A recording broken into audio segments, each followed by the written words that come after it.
Good morning, good afternoon, and good evening, wherever this day finds you. Welcome back to day 3 of Rewiring Hope 2026. It is day 3, and look at you, everyone. I can feel the energy from you. I can feel that you're standing stronger, that you're feeling more confident, and you believe and have hope that you can rewire your future. The chat has been clear with that message. The polls over the last 2 days have certainly sent us that message. So thank you so much for that feedback. With those kinds of results, I would say mission accomplished, but we have 2 more days of great content to share with you. So I'm really looking forward to that. My name is Sherry Odom, and I am the founder of the Neuroplasticity Alliance. But more importantly for today, I am your host and your cheerleader. I'm genuinely pumped to see your names lighting up the participation list again. When we set the agenda for this summit, we picked different focus areas for each day, thinking that well, individuals would just tune in to the day that really resonated with them. But what we're finding is that individuals are tuning in across all 3 days and probably the fourth day as well, given how this is going, which is really inspiring us because there's so much information in each of the neurological challenge areas that is being discussed that overlaps to all of those areas. So it really warms my heart to see that you're taking advantage of that information on those days and weaving it into your path forward. I want you to let me know though, just right now again today, how strong are you? I want you to flood that chat with proof that you're here and ready to rewire your future. I want you to go to the chat and drop in your favorite emoji that captures your vibe right now. Thank you for the thumbs up. I see those. I want you to know what emoji is representing your vibe today. Tell us. I was thinking about this morning as I was putting in that request and said, I think mine today really honestly is a flame. It's fire because I feel what you're doing. I think that the spark we started on day 1 really is being ignited. I can feel it, and I want to see if we can fan that flame just a little bit higher. So put it in, drop it in. I want to know also a quick line. Tell me one thing that you're bringing in today that you didn't have on day 1. Is it maybe a fresh sense of inspiration, a sense of determination, or maybe just a little bit of rebellion? So you're going to refuse to take no for an answer and take a little bit of self-advocacy at heart and go to your care team and not take no for an answer. I hope that's the case. Let me know. So today's agenda, we are going to be focusing in on chronic and persistent pain. But before we get into our agenda, I want to share just a little brief overview of what we looked at yesterday in case you weren't here and you missed that. And what you have to look forward to in the recordings on those so you can go and check them out. So yesterday was extremely powerful for me. It touched my heart in so many ways. We opened and closed the day with 2 lived experience stories though from stroke survivors, Dr. Stacy and Logan Barber. And he had a stroke at 37, had to relearn to walk alongside his daughter. And Bridget and John Noble, who rebuilt their marriage even stronger than it was before post-stroke. And Bridget also shared quite a few very inspiring practical caregiver tips. I love what she said about not being guilty taking care of herself and how she had gotten to that point. So good advice to share. We also had experts Rosa Hart and Jeanette Lenore, who is a doctor of physical therapy, join us from Norton Neuroscience Institute, and that's in Louisville, Kentucky. They hands down shattered the myth that you cannot recover after 6 months to a year post-stroke. They really showed us how the brain stays plastic and ready to rewire even 7 years up to post-stroke. So the example that Jeanette shared about Ray was remarkable. Our tech highlights yesterday included Dr. Daryl Kalin, who spoke on Vivastim, which is stimulating the vagus nerve. and really being used right now for upper body mobility to improve that, but hopefully for more in the future. And then we heard from Michael Glover at Exobionics, which talked to us about exoskeleton use for below the waist, for learning how to walk again, even with very minimal movement. That was extremely beneficial to individuals. And that case study that he shared with us was very moving. So I also want to thank you. The chat group yesterday, very powerful, a lot of exchanges of personal information, and people, you were open and willing to share your vulnerability, which is impressive. So thank you for that. Continue to learn from one another. It's extremely important. And we read these chats as well. So we take all that information into account as well. So I do want you to know you're being heard. Your Q&A has been very on point. And while we may not get to all of your questions, please know that we do look at those. We forward those questions on to the speaker, the relevant speaker, and we hope that they will reach back out to you to answer those questions. If not, please do reach out to them. They're open to exchange. So many of you have asked about the recordings, and I'm very excited to share that Monday's recordings are now available on our website.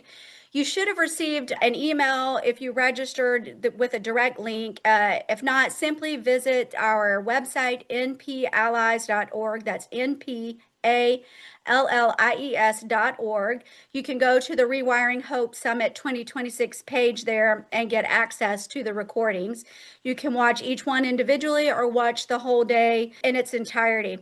So yesterday's sessions are being processed. You should have a link to those later today. Please keep an eye out for that. Again, it will be communicated via email from the Neuroplasticity Alliance. I want to encourage you also to share these videos along with any of the resources from our previous events. We've held 2 summits in the past in addition to this one, maybe not quite as many speakers, but some of the relevant neuroplasticians that were featured in Norman Doidge's book and some of those beyond. And I think you'll find if your topic, your neurological challenge wasn't specifically addressed in this summit, it's because we've covered them in those other 2 summits, and we will be doing more of this going forward. We're in the middle of developing a podcast so that we can interview these people on a more regular basis. Hopefully 2 a month is what our goal is. So keep an eye out for that. I also want to encourage you to go to the YouTube channel, which is where you can get access to some of our other materials, like our book club reviews. Those are on there, and some of our Rewiring Hope series. That's the 4-week in-depth review of neuroplasticity and how to specifically guide you to find those providers and evaluate them. We've got several of those recordings on our YouTube channel as well, and that's at Neuroplasticity Alliance. So you can find that just if you go to YouTube and search on Neuroplasticity Alliance, that channel comes up. So I also want to let you know that NPA is a nonprofit, and crucially, our independence is at the heart of everything we do. We want to remain fully unbiased, and we do not accept direct funding from technology companies or any clinicians. We conduct our own rigorous due diligence. We use our scientific advisory board, our board of directors, and our own team to review and do our own due diligence to ensure that every recovery approach that we've highlighted for you today and any of our other summits has very strong evidentiary or clinical support. So we exist because of donations from individuals like you. So your support allows us to continue to provide this trustworthy education, which really, as we talked yesterday, is more vital than ever because neurological challenges are now the #1 cause of disability in America, affecting 1 in 2 people. So no family typically is going to be untouched by this. And neuroplasticity and all of the new research that's coming out about neuroscience really offers hope for addressing the root causes of those conditions. So if this work resonates with you, please do consider a donation of $50 or $100. Just hit the donate button on the website when you go to search for those recordings. It would be much appreciated, and it will really help us continue our mission. Okay, thank you very much for that. I want to now kind of go into who our speakers are today. Our chronic, our focus today is chronic pain. And we hope that by the end of today, you'll understand that chronic pain is not just a symptom. Really, it is a feedback loop. So when pain signals fire repeatedly, the brain actually becomes better at feeling that pain. They get stronger and more efficient. So this is really negative neuroplasticity. It's the opposite side of neuroplasticity we're trying to drive. And today we've got several speakers who are going to explore how to rewire those circuits using 3 tech-driven non-pharmaceutical interventions. So we're going to begin our conversation with how light can heal, and that's going to be covered by Dr. Juanita Anders, and she is internationally recognized pioneer in photobiomodulation. So that's a big word. You're going to hear it abbreviated as PBM, photobiomodulation. And her research is really vital to the recovery of our U.S. military and VA populations, proving that specific wavelengths of light can trigger cellular repair. Next up then will be Dr. Brennan Spiegel, a physician scientist at Cedars-Sinai and a global pioneer in medical extended reality, what most of us know as virtual reality. And our final speaker for today will be exploring transcranial magnetic stimulation with Dr. Julian Motzkin. Transcranial magnetic stimulation is abbreviated as TMS, and you will hear us use TMS in that conversation. Dr. Motzkin really bridges both the lab and the clinic, and his work in the lab feeds his clinical work and vice versa. So I think that's going to be a really interesting conversation. So our goal overall today is to help you find a path for moving from managing the pain to reprogramming the pain. That's what we want you to keep in mind today. Dr. Juanita Anders has joined us here, and we're thankful that she can be here. She, as I mentioned, is really an internationally recognized pioneer in photobiomodulation, again, PBM. She is a professor of anatomy, physiology, and genetics at the Uniformed Services University. If you haven't heard of the Uniformed Services University, it is considered the West Point of medicine, and it provides both the rigor and a curriculum tailored to the military, so serving their needs. As a scientist at the nation's Federal Health Sciences University, Dr. Anders conducts research that is really vital to the survival and recovery of our U.S. military and VA populations. She spent her career really at the forefront of light-based medicine, moving it from the fringes into the core of military and veteran recovery programs. Her research has proven that specific wavelengths of light can trigger cellular repair, reduce inflammation, and effectively treat chronic pain. She's here today to help us understand how we can use light to jumpstart the body's internal healing mechanism and how this technology is currently serving our service members and the public alike. Welcome, Dr. Anders. Thank you. Thank you for having me. I'm really excited about this opportunity to talk about photobiomodulation. So your research at USU has essentially turned light into a biological drug. So I would love to turn the floor over to you, let you walk us through your slides and explain the basics of PBM and specifically how photons interact with our neurons to kickstart the healing process. My pleasure. All right. So as I said, I'm excited to be here and share our experiences. In these few slides, I'm really concentrating on the basic science and background because I think so many people have heard of red light therapy or light therapy, but they have a lot of basic questions. So I'd like to spend time on that. So I don't have a comprehensive look at the research we've been doing to modulate pain, but I'm glad to discuss that after these few slides. Sorry, there seems to be a lag there we go. So these are the disclaimers. I really want to just draw your attention to the last one. As a federal government scientist, any opinions I give today are mine and not those of my university or the Department of War. So I want to tell you about photobiomodulation therapy, but first I'm going to tell you what it isn't. and that is any light that affects your body through your visual pathway. We're not using the visual pathway to cause changes in your body, although that's a very, very powerful, as you realize, method, such as with circadian rhythms, how people suffer from SAD during the winter months and do a light, bright, usually white light therapy to overcome that. I'd like to introduce a few terms to you. First of all, let's look at optical radiation.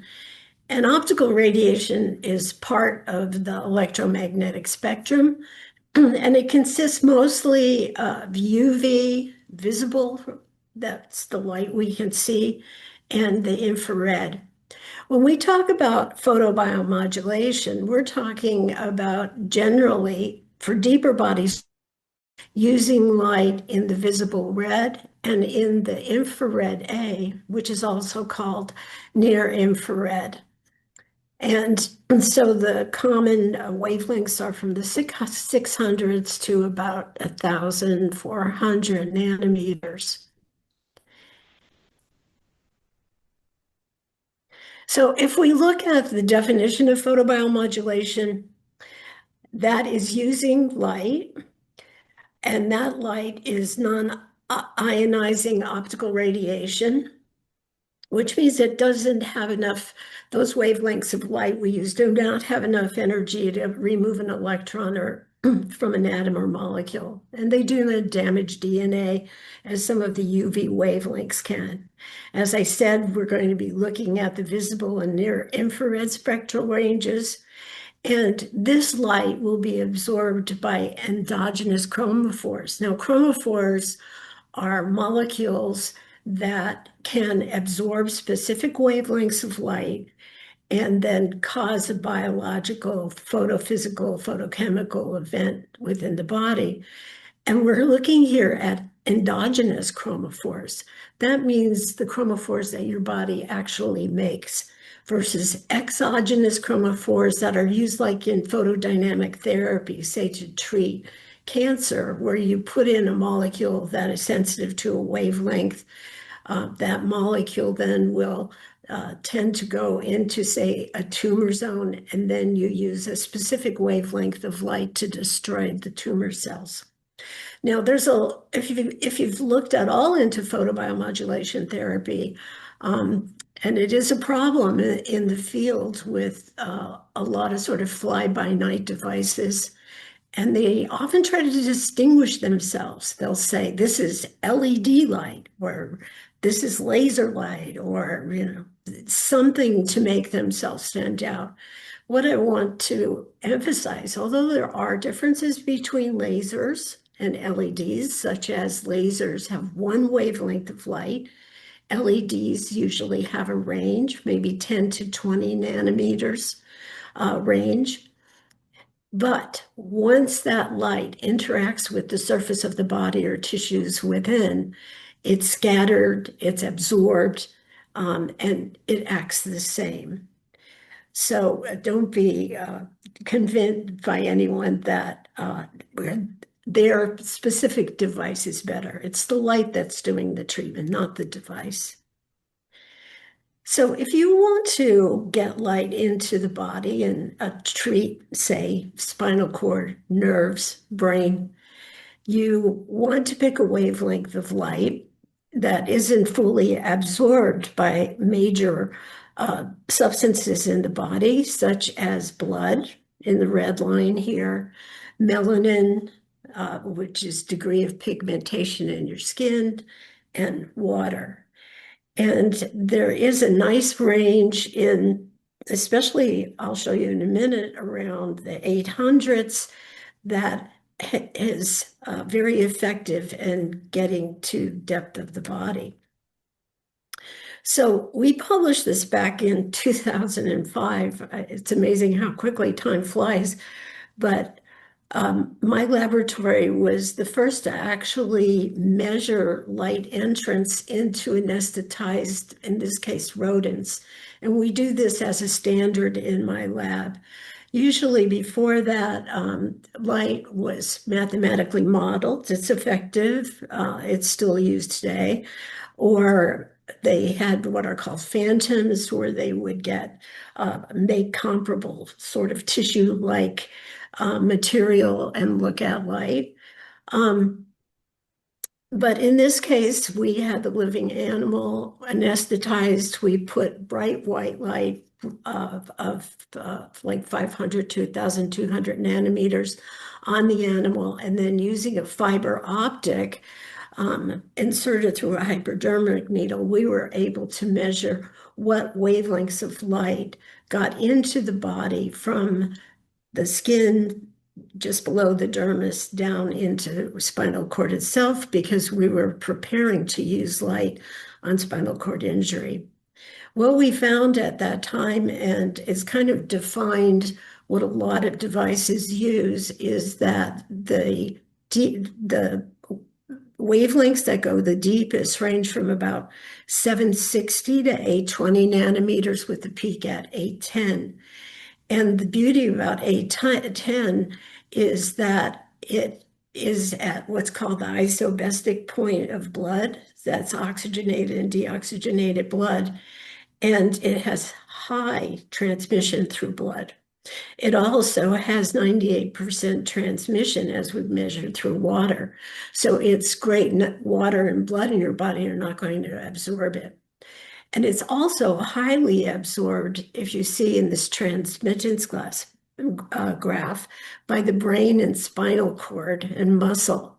And these tissues are very high in mitochondria, and you'll understand that statement in a minute. I'd just like to shout out and say that my colleagues that worked on this with me were from the FDA, the Institute for Device Development, and they're both wonderful physicists and electrical engineers.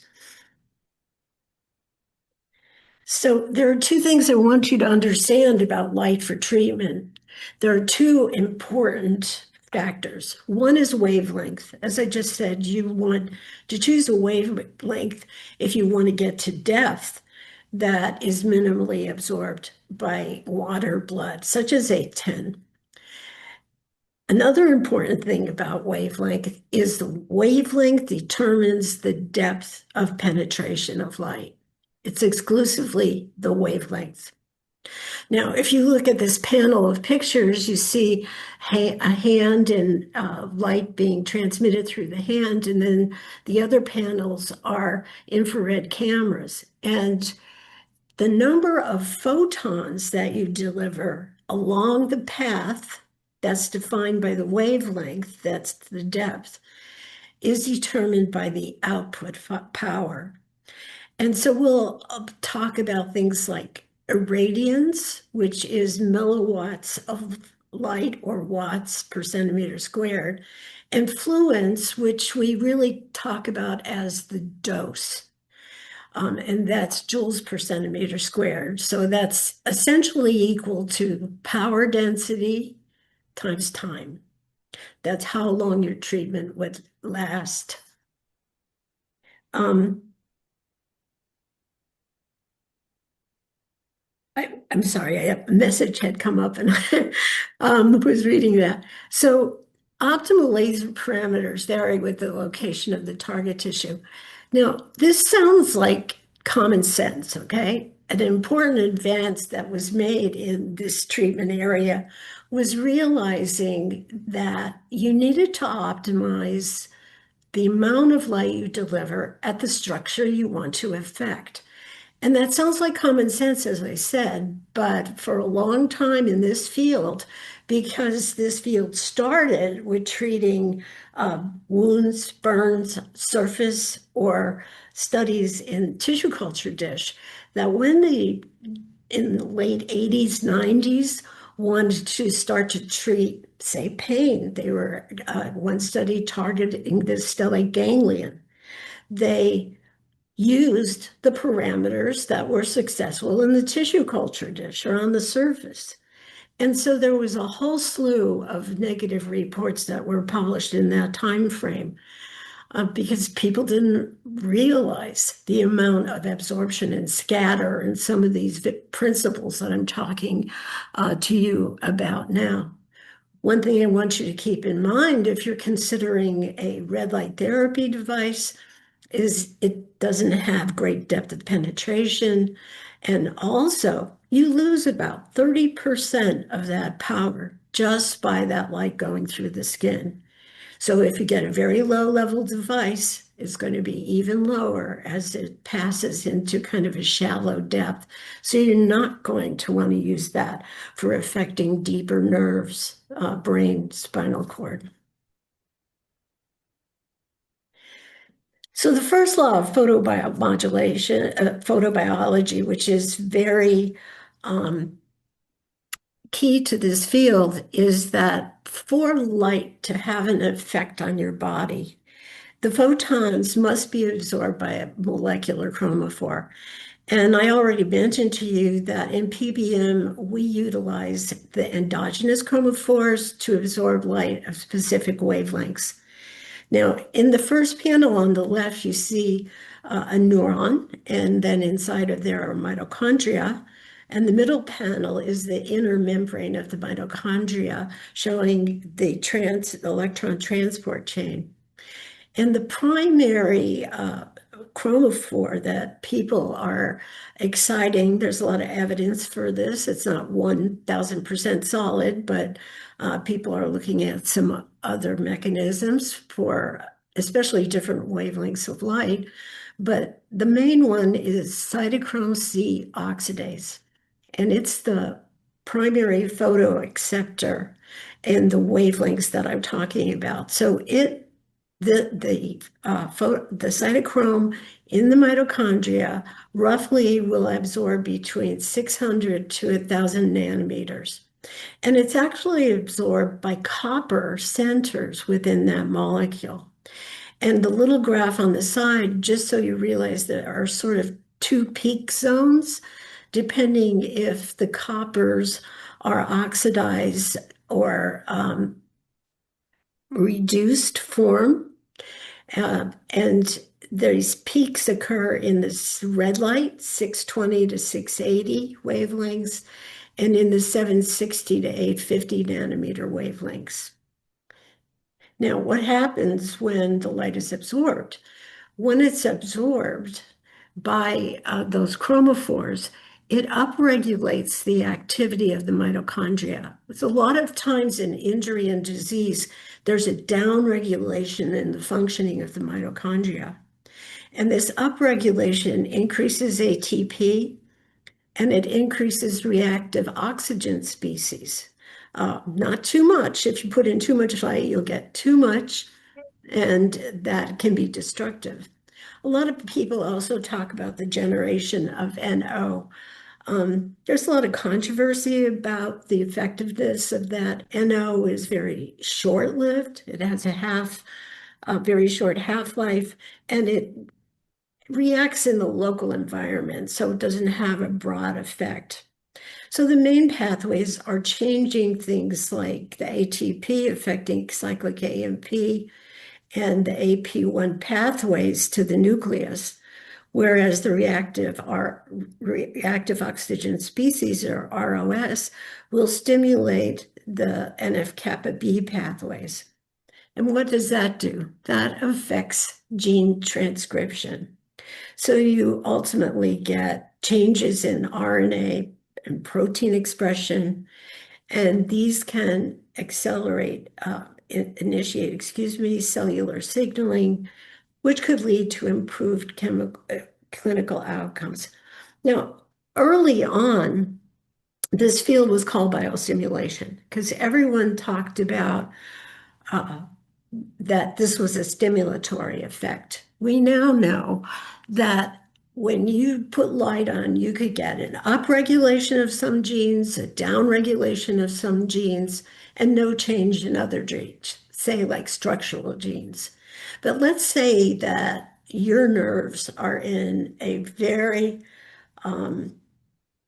inflamed state. When you put light on them, you will get a down regulation of the of the upregulated inflammatory markers, and you will get an upregulation in anti-inflammatory markers. So what you get depends on the state of the cell.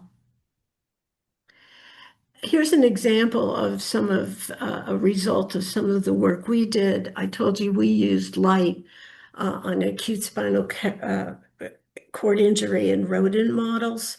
And what we found was if we used it immediately after injury, that we altered the migration patterns of cells into the injury zone.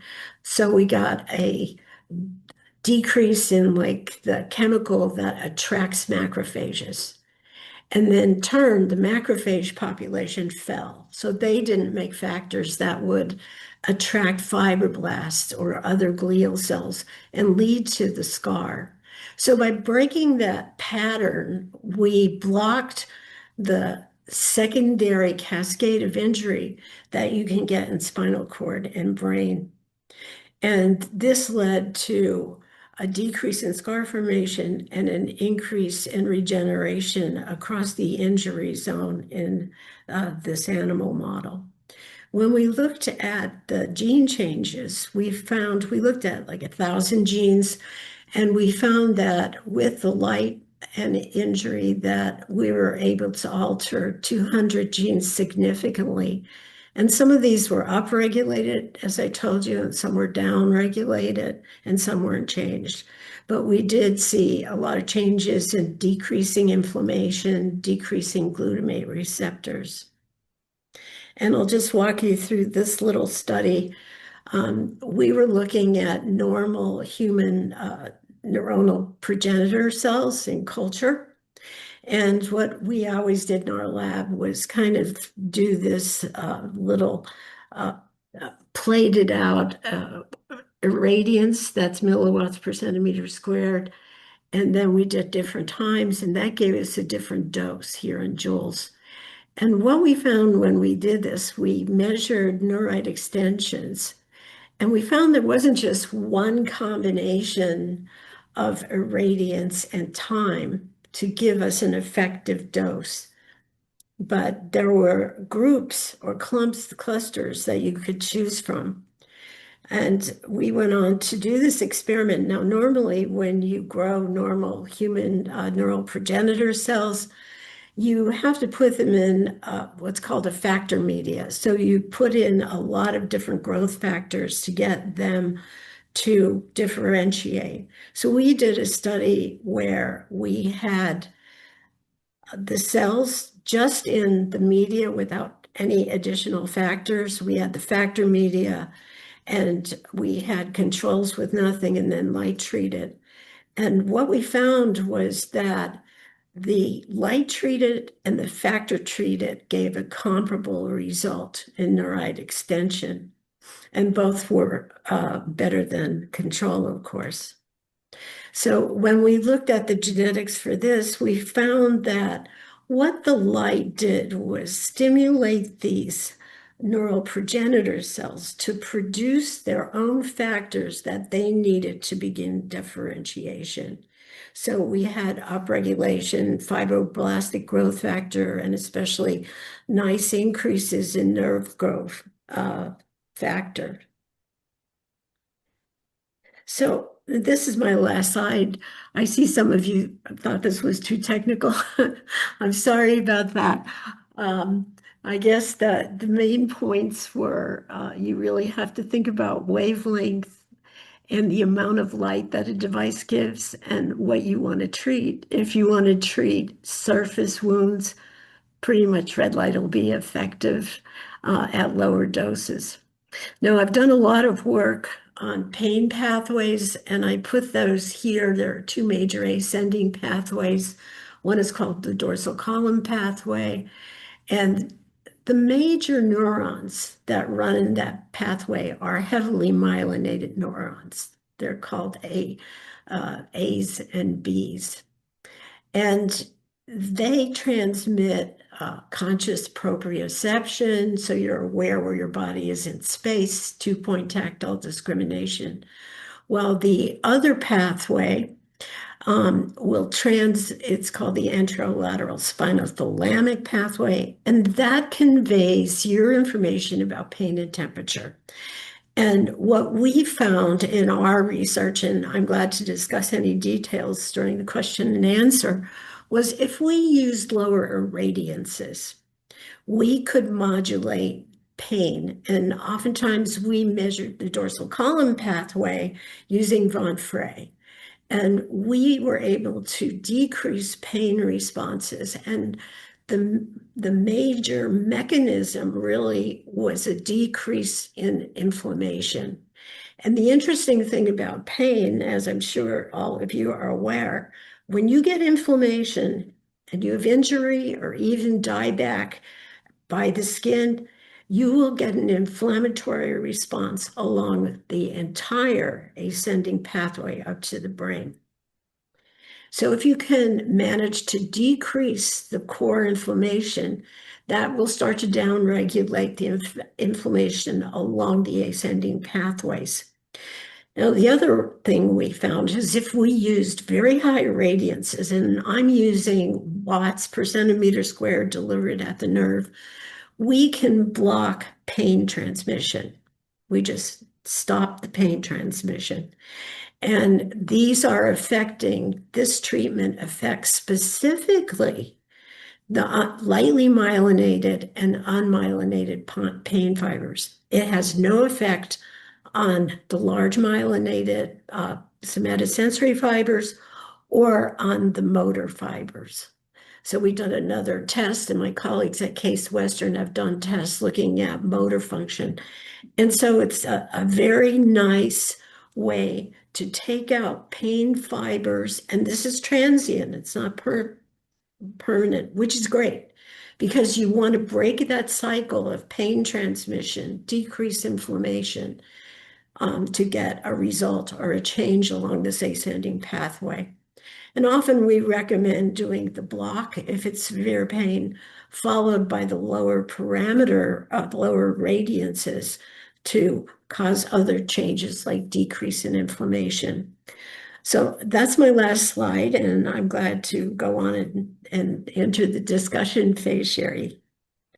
Good. Thank you, Dr. Anders. We have a range of individuals here participating. So you've got people who are in the profession of physical therapy, occupational therapy, speech therapy. So, and then you've got individuals who, are working through their own neurological challenges. There are quite a few comments that they love the amount of detail. So we appreciate what you were sharing. And I do think that it's very valuable, even if you're not familiar with all of those terms up front and you're just learning about photobiomodulation.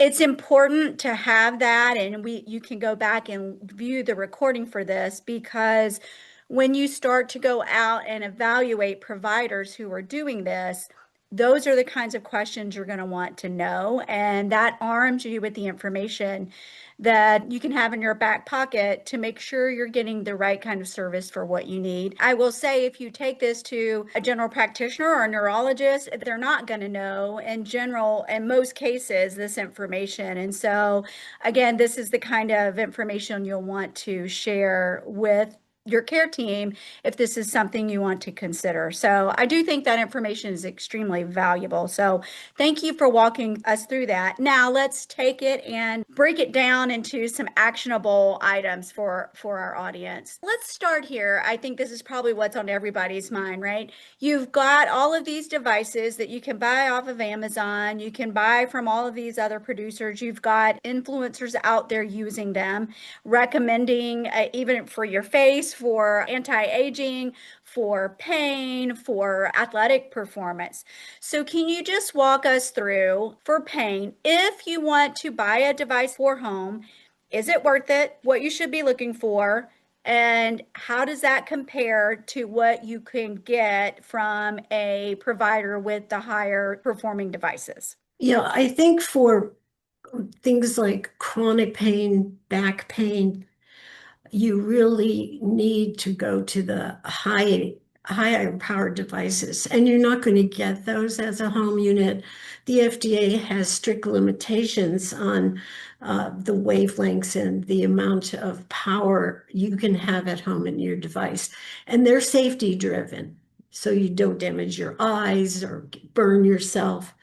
So for example, we did a study with my two colleagues down in Sao Paulo, Brazil, looking at back pain. Now, normally they were doing a treatment using lidocaine injections for back pain at the L2 lumbar 2 level of the spinal cord. And they got funding to do this small pilot where they did the lidocaine injection, they did radio frequency, and then they did light, and it was 808, very close to 810 in that high peak, delivered though through an optical fiber, a very small fiber, and it was put in through the same needle they would use for injection. Mm. And what they found was with a few minutes of this treatment that the patients had comparable results with the light and lidocaine. And for some patients, the result lasted for 21 days, and you didn't have any other drug side effects associated with it. Both of those therapies were superior to the radio frequency that they tested in Sao Paulo. So for most cases, remember I said to you that in the past, people would use a low power on the skin and they think they were going to affect, say, arthritis pain. You just didn't get sufficient degrees of light on those chromophores to make that change, to change the genetics and block that pain. So when we started, we're funded by the military to work on a mobile device using these high output power devices delivering high power at a nerve. And this would be for in austere environments. And we're doing some pig experiments in Israel right now. And for those experiments, we found that the amount of light we would have to put on the surface, and this is the same for people, it would be very high wattage and it would cause burns.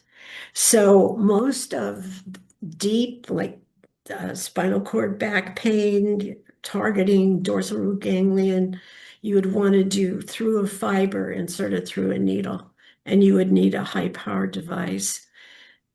The home devices, if I may add, I said most of them are suboptimal. You'll get maybe a little effect, but not a good effect, especially with pain. But for other things, I think doing upregulation of collagen in skin, red light works. There's a new face device that came out recently that has the best power or dose to do that. Those are useful, but for hardcore pain control, unless maybe you have just the loss of nerve endings going into the skin, like with neuropathic pain that you get Mm-hmm. sometimes, that in that case, you have a chance because that's right under the dermis to get various wavelengths of light in and cause those nerve endings to regenerate. But in that case, it's not going to change the inflammation and you're just going to get persistent dieback. Like, do you treat? Okay. Okay, so if somebody wants to investigate this for pain, where should they go, Dr. Anders? Because there are clinics in almost every single city. I am in Atlanta. I looked it up. There's probably 7 or 8 in my 20-mile periphery that I could go to that advertise for pain reduction. Is that something we should explore? If so, what kind of pain is well suited for that? And for this chronic pain, for these issues, where should we go for that type of a treatment? Yeah, it's a very good question, and it's hard to answer because the field has not defined all of these parameters. I think for things like back pain, there are some doctors who would do that and possibly use light. But at this point, light is not widely adopted by them. And part of it is that it's not covered by insurance.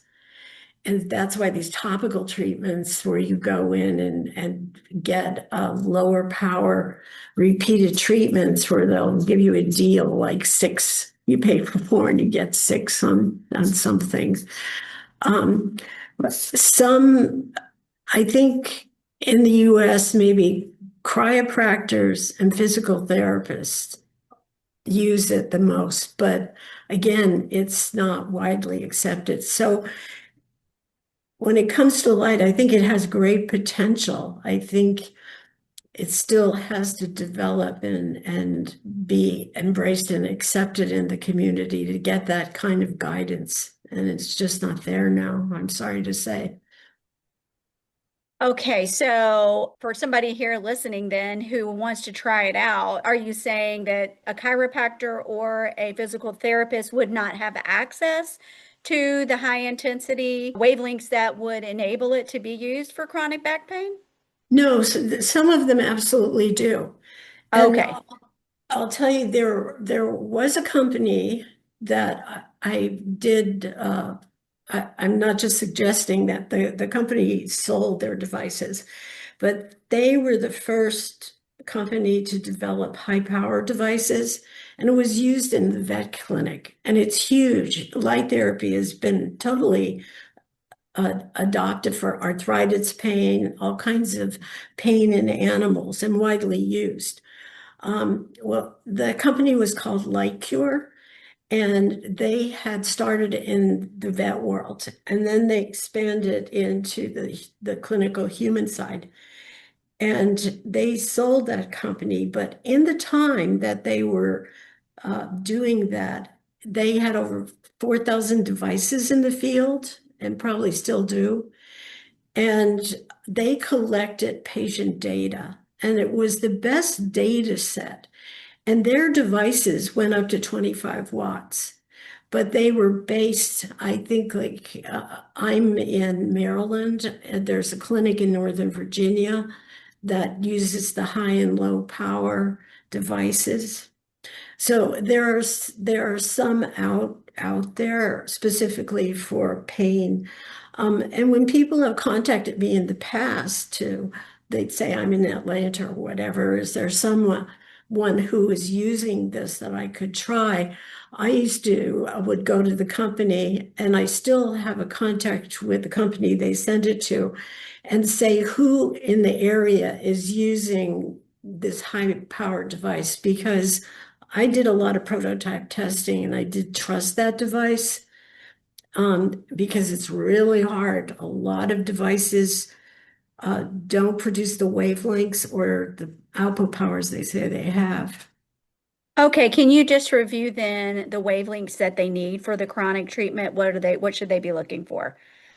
I would look for something in that near infrared in, say, 780. Some people go up to 820. That's fine. A Okay. lot of devices are around 810. Some people have shifted like to maybe 860 and the 1040s, but that's really for transcranial brain treatments. A lot of Mm-hmm. 1040's been done.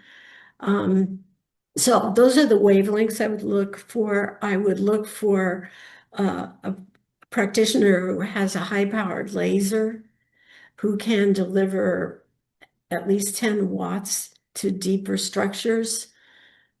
Um, that for that kind of pain treatment.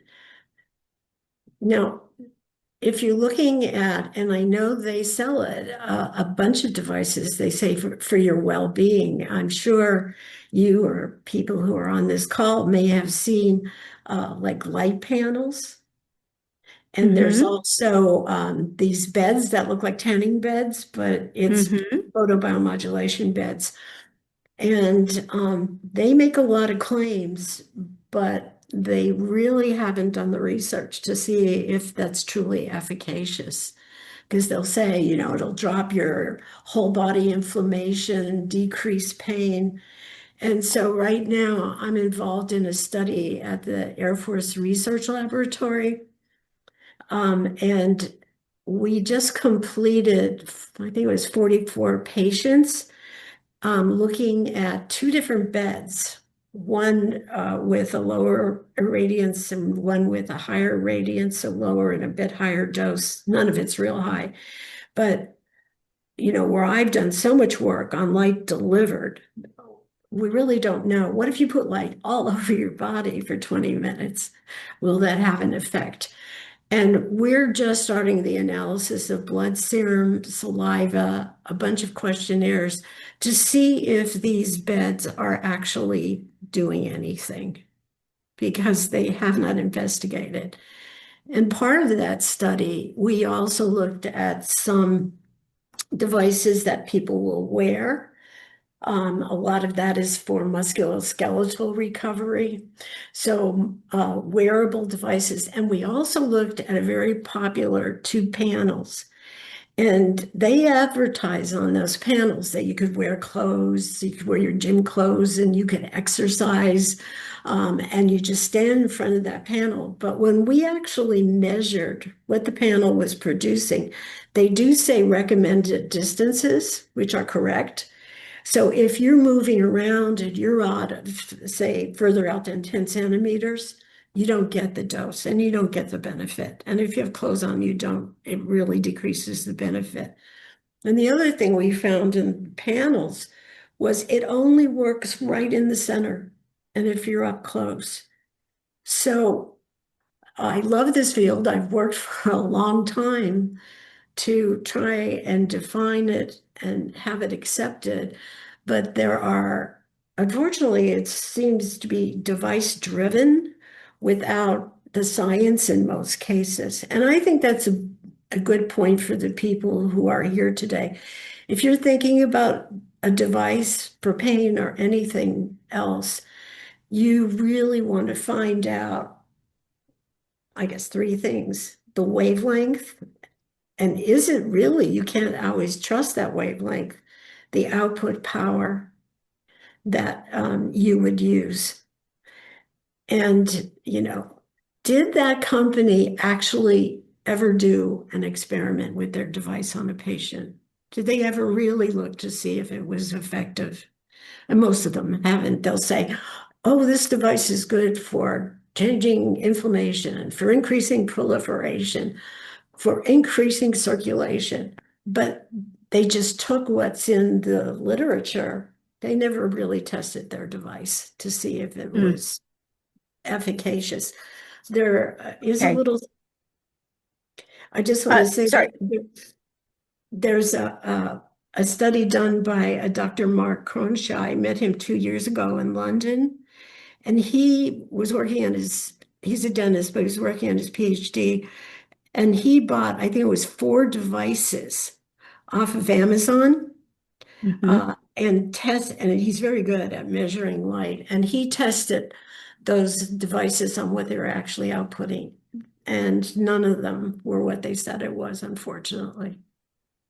Okay, well, I think that is fantastic information. Well, maybe not what I was hoping to find out today, quite frankly. I know. So I think most of us, because I was under the impression coming into this that they were very widely available and being very effectively used. And what you're telling us is that for severe chronic pain, it is available, but you've got to really do your research on the device that's being used.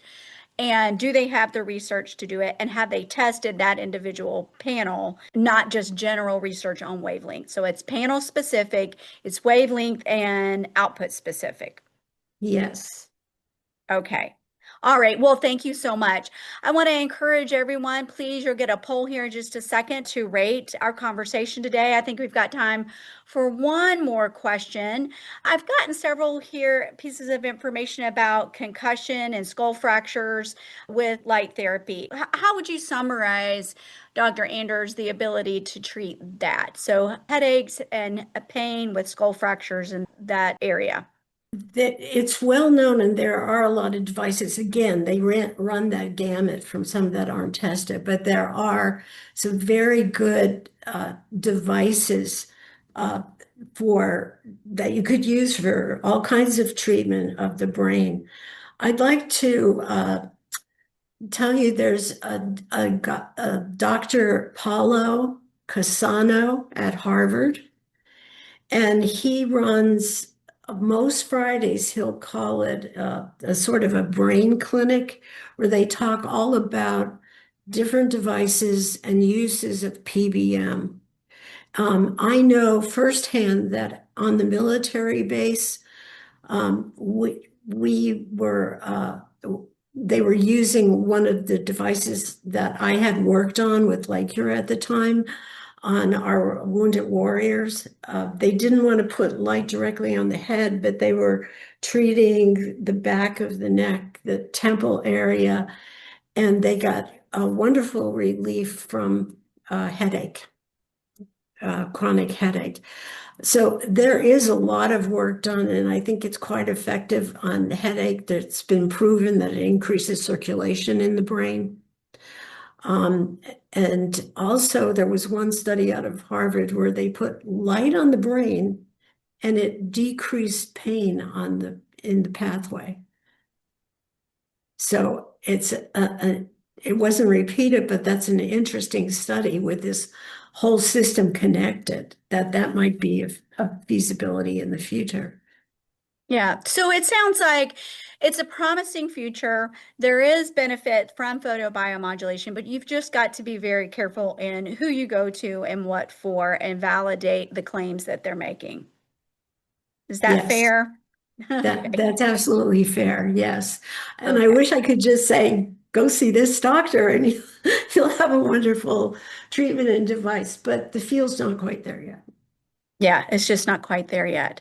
So yeah, use caution. Like I said, I've got literally within 20 miles of me, there's 7 or 8 locations that I could go to. I've done the research on several of them and have recommended several people locally to go and use those. And I have one at home that I use for different things. And I have found it beneficial, quite frankly, from that. But it is in the wavelengths that you talked about, Dr. Anders. So I was glad to see that I bought something that was, I spent a lot of money on it, and now I'm glad I did from talking with you. Okay, well, thank you very much. We'll be talking to you soon, and thank you for the research that you shared and what you're doing And to I move the saw field some forward. questions such as the name I just cited, if there's any headache, or I can, gladly provide you with them Okay, after this. great. So yeah, so I'm sorry to interrupt you there. Your contact information, then we'll make sure we put it in your bio on our website. You can reach out specifically. Thank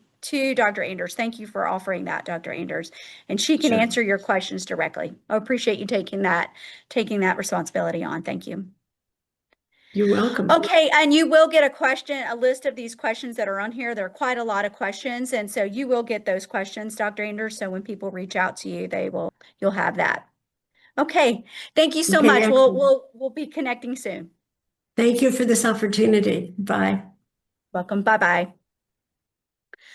Okay, our next conversation is with Dr. Brennan Spiegel. He is going to be talking to us on immersive technologies. Dr. Spiegel is with Cedars-Sinai out in California, and he really is a visionary who's taken the concept of the mind-body connection and translated it into clinical reality. Dr. Spiegel is a physician scientist. He's a practicing gastroenterologist and the director of health services research at Cedars-Sinai Medical Center out in Los Angeles. He holds the George and Dorothy Gorich Chair in Digital Health Ethics. So he's not only developing the technology, but looking at how it is supposed to be used ethically. And while his clinical roots are in gastroenterology, Dr. Spiegel's work really transcends any single organ system and focuses on the most powerful therapeutic target we have, which is the human brain. Dr. Spiegel is a global pioneer in what the medical community is calling medical extended reality. And he's the architect of one of the world's largest and most rigorously studied medical virtual reality programs. Through immersive VR and AI and wearable biosensors, his research has demonstrated that digital therapeutics can do far more than distract patients. It can actually rewire the neural circuits, reset dysregulated nervous systems, and treat chronic pain without reliance on opioids. He is the editor-in-chief of the American Journal of Gastroenterology and author of the definitive book on VR, which is VRX, How Virtual Therapeutics Will Revolutionize Medicine. Dr. Spiegel is reshaping how healthcare is really genuinely delivered, and he's showing us that healing can occur not only through pharmaceuticals and procedures, but through carefully designed digital experiences that engage neuroplasticity itself. So Dr. Spiegel is going to share how immersive technologies are becoming a new class of medicine, how they harness the brain's innate ability to change, and what this means for the future of pain treatment and whole person care. So welcome, Dr. Spiegel. Thank you so much for joining us. Well, thanks so much for having me. I appreciate the introduction and the opportunity to be with you guys here. I'm going to start by sharing my slides and we will get started. Okay. All yours, Dr. Spiegel. Okay, well, thank you again for that kind introduction. And I'm going to start with a picture because although I'll be sharing a lot of data with you, a lot of what I'm going to talk about comes down to stories and narratives and individual encounters with patients. And we learned a lot about how the nature of pain can be modified through the power of simulation itself. And so in this picture, and this is with the patient's permission, as will all the pictures that I show today, is me with a person who has chronic pain. And at this moment, she's contemplating whether to use that virtual reality headset to help manage her pain. And I'm going to talk about why would we do such a thing? How could something like virtual reality help with pain? Why would it help with pain? What does it do in the brain? What does it do in the body? Is this something that you should be considering? Could you become addicted to this? Should you be using it long term? What's going on with virtual reality for pain? So that's what I'm going to be talking about today. Now the subtitle though, I updated it just a bit, is the rise of spatial computing in medicine. We're here to talk about pain, but the idea of spatial computing, which is what I'll talk about, we've come to realize can impact many aspects of well-being beyond pain itself. So I'm going to touch on some of the other ways that we're using virtual reality in our hospital at Cedars-Sinai, and hundreds of hospitals around the country and the world now are using virtual reality as part of everyday care. So to get us started, I want to show this picture. If you were to be floating over this river, you might feel a sense of calm. If you allowed yourself to immerse into this world, you might actually affect your heart rate, your breathing rate, your pupils might change diameter.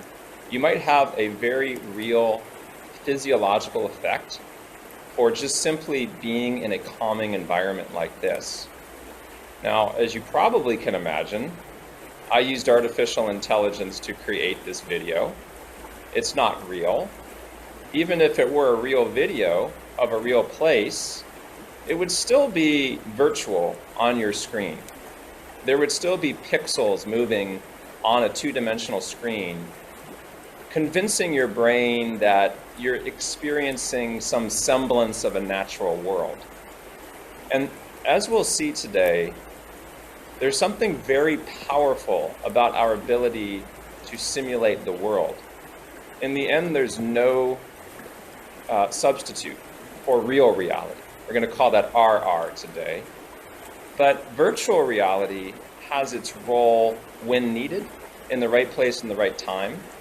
And I'm going to show you some examples here of how virtual reality can very genuinely affect the body, the brain, the neuroendocrine systems, the immune systems, your white blood cell count, just by looking at a picture like this. Now, this is on a two-dimensional screen. We're going to be talking today about three-dimensional screens using these types of technologies. Now, some of you may be familiar with virtual reality. Maybe you've used it. Maybe you have kids who have used it. Some people think about this mainly as a platform for gaming and entertainment. Maybe they think about teenagers playing first-person shooter games or spending time in their basement in virtual worlds. Not ideal way to spend one's life. And that's a big issue. But it turns out long before Mark Zuckerberg knew anything about, virtual reality, before he created the, Meta, for example, long before all of that, as far back as the 1950s and 1960s, elite laboratories around the world were starting to evaluate how this type of computer experience could change the human brain, especially in psychology departments in major universities. And they started to realize that this is a very powerful technology. And like any powerful technology, it could be misused or it could be used correctly. And psychology departments started to see that it could help with pain. It could help with anxiety, not by causing people to escape the world, and disappear from it, but to learn something about their mind and body through these devices, and then return back to the real world with new information, new orientations. And so that's what I'm going to talk about, is what hopefully is the more positive use of VR. But to orient you first, I want to show you a video. And I'll play this in a moment. And you may be wondering, what are we looking at here? This is actually a video of the very first time that I used virtual reality. This was all the way back in 2016. So this is 10 years ago. And a group came to my office and wanted to show me how virtual reality works, because they were interested in the possible pain benefits. But before they showed that to me, they put me in this virtual reality headset. And next thing I know, I'm going up a window washer rig up the side of a 50-story building. And this is literally me looking around. You can hear the creaking cables. You can hear the motor running. I'm looking around and noticing these details, like the gleam of the metallic bar in front of me, and the little dents on that bar, and those cars down below, and there's somebody talking to me, and there's paint splotches on the ground. And I'm kind of afraid of heights. And I'm thinking, well, at least I've got that rail there to keep me from injuring myself. And then they release the rail. It falls 50 floors, it hits the ground, makes that noise, and I just snap back. And I'm looking down, and I'm just scared. I can literally feel my pulse racing. I can feel the sweat beating up in my hands. And I thought, there's no way I'm going to jump off this thing. And they said, just go ahead and jump off. I said, I'm not going to do that. They said, you know that you're standing on carpet. I said, my feet know that, but my brain doesn't know that. My brain thinks that I'm about to die. My brain thinks that I'm experiencing an existential moment. Well, I was able to eventually jump off. It was very hard for me.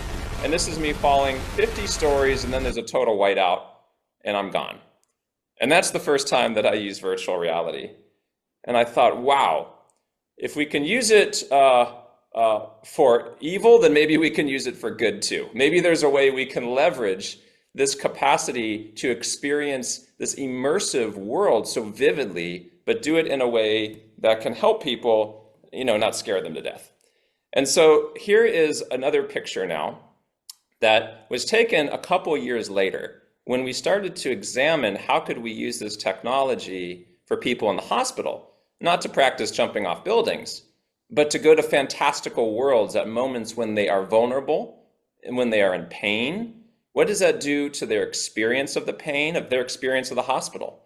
This is a picture of a patient with a rather old headset now that doesn't even exist anymore. That's a Galaxy S7 phone snapped into a Samsung Gear VR headset that doesn't exist anymore, but didn't matter. Even that old technology was powerful. And this patient, moments before we took this picture, was doubled over in pain from sickle cell anemia. He was having pain in his long bones and his chest and was doubled over. But at this moment, he is flying over fjords in Iceland on a helicopter. And you can see the emotional experience on his face. And this is the first of three principles I want to start off with. The first is that emotion matters. And what I mean by that is, if you think back to the most powerful experiences in your life, both the positive and the negative experiences, and the memories that you have of those experiences, they're almost all driven by a strong emotional experience. It was the emotion that burned that memory into your brain. And we know this because we learn through storytelling, which has an emotional component to it. And so that's why I'm showing you pictures right now rather than a bunch of bullet points. Because if I showed you a bunch of bullet points, you would be checking your emails and smartphones and not being able to focus. And maybe that's the case anyway, hopefully not. But most of our brain, about 50% of it, is dedicated to visual processing for sighted people. And not just the occipital cortex, but all the secondary areas around that are processing the tremendous amount of visual data that we're experiencing in the world. And it turns out that if we can tap into the emotion centers of our brain through visual experiences, then that can change how we learn. And that's a powerful insight, that emotion matters. And what happens in virtual reality, you can see here, is it feels literally like you're there. Even though intellectually, you know you're not on a helicopter in Iceland, you know you're in a hospital room, viscerally, you literally feel present, and that's called presence. That's the term psychologists use. And that's because we never evolved to have to live in two worlds at once. We don't know how to disambiguate worlds. This is a picture of me with Dr. Omer Liran, who is a psychiatrist that we work with at Cedars-Sinai, who actually is also a programmer and a developer. And here we are using virtual reality with a patient in the hospital, and she is also experiencing pain. This particular headset has biosensors embedded within it that is allowing us to measure her heart rate variability, the beat-to-beat variations in her heart rate, her pupil diameter. And we're monitoring that on the computer. And an AI system is taking in her biodata and changing the environment to keep up with her own biodata, to try and countervail it to a more calming state. And I'll show you later a video of her actually using the virtual reality. Now, if you look at this picture, in the foreground, there are cables. And I kind of find that metaphorically relevant. It's almost as if she's surrounded, not just by the four walls of her hospital room, but by the four metaphorical walls of her illness experience. And what we can do with virtual reality is give people the ability to escape the moment, not to escape life altogether, but to find ways to zoom out of their body and look back upon it. This is the principle of talk therapy. When we talk with somebody else and filter our life experiences through another mind, who then reflects that back upon us. That's a very powerful way to gain perspective on one's mind-body complex.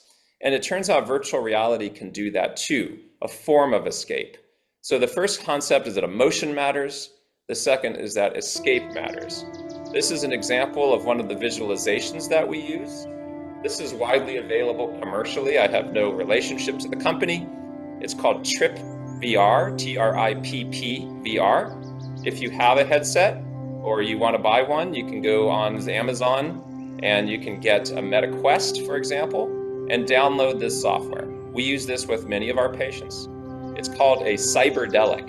It's like a psychedelic, but it's a computerized psychedelic. It appears to work in some ways like a psychedelic by inhibiting one's sense of self through the default mode network of the brain and creating a sense like you've been transported elsewhere with this sense of oceanic consciousness.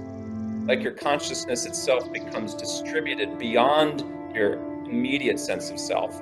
It's very powerful, and I've actually used it quite a bit myself. Now, this is Harmon Clark, who's allowed me to use his name, show his picture. He is not only a patient, but he has actually become my graduate student, not to mention my yoga instructor. So we have really developed a close relationship, and it started when he was in the hospital, very ill with fungal sepsis from Crohn's disease and a surgery that he had, severe pain. And he was struggling, and we came in and used virtual reality. And he liked to go to outer space. He said for him, escaping the planet and looking back upon it gave him a sense of awe and wonderment. And this sense of awe is very important. Awe is the feeling like you're part of something greater than yourself, like you're part of something cosmic. And the feeling of awe can go in two directions, depending on your orientation to it. It could be awe-inspiring and beautiful, and it can give you a sense of meaning and purpose. Or if you feel like you're insignificant in relation to the cosmos, you can feel existential dread.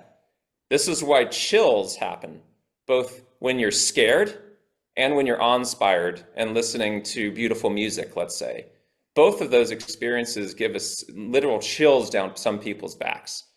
And so what we try to do with virtual reality is not, of course, promote existential dread, but promote a sense of wonderment. And it turns out that this has been studied, and there's a biomarker for awe. It's shown here. It's goosebumps. Not everyone gets goosebumps, by the way. You know it if you do. If you listen to beautiful music, like Pachelbel's canon always does it for me, maybe it does it for you. Maybe there's some other experiences that give you those goosebumps. That is your nervous system lighting up. And what that can do for your body is very positive depending on how you're experiencing it. Hopefully it's not fear or anxiety that's causing your goose flesh. And it turns out this has been studied. This is a study called Are You Awed Yet? How Virtual Reality Gives Us Awe and Goosebumps. It's a study from Canada, from Simon Fraser University in British Columbia.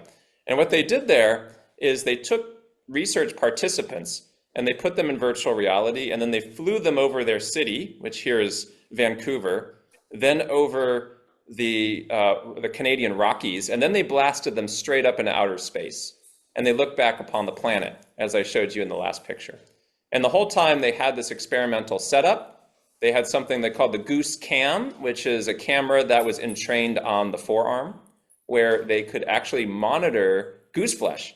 And this was a biomarker that they studied. And they found this dose-response relationship. The sooner somebody gets in, pretty much as soon as they get into space, the goose flesh comes out.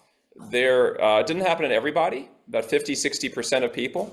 And when that happened, they reported this sense of beneficence, a sense of empathy for self and for others during this experience.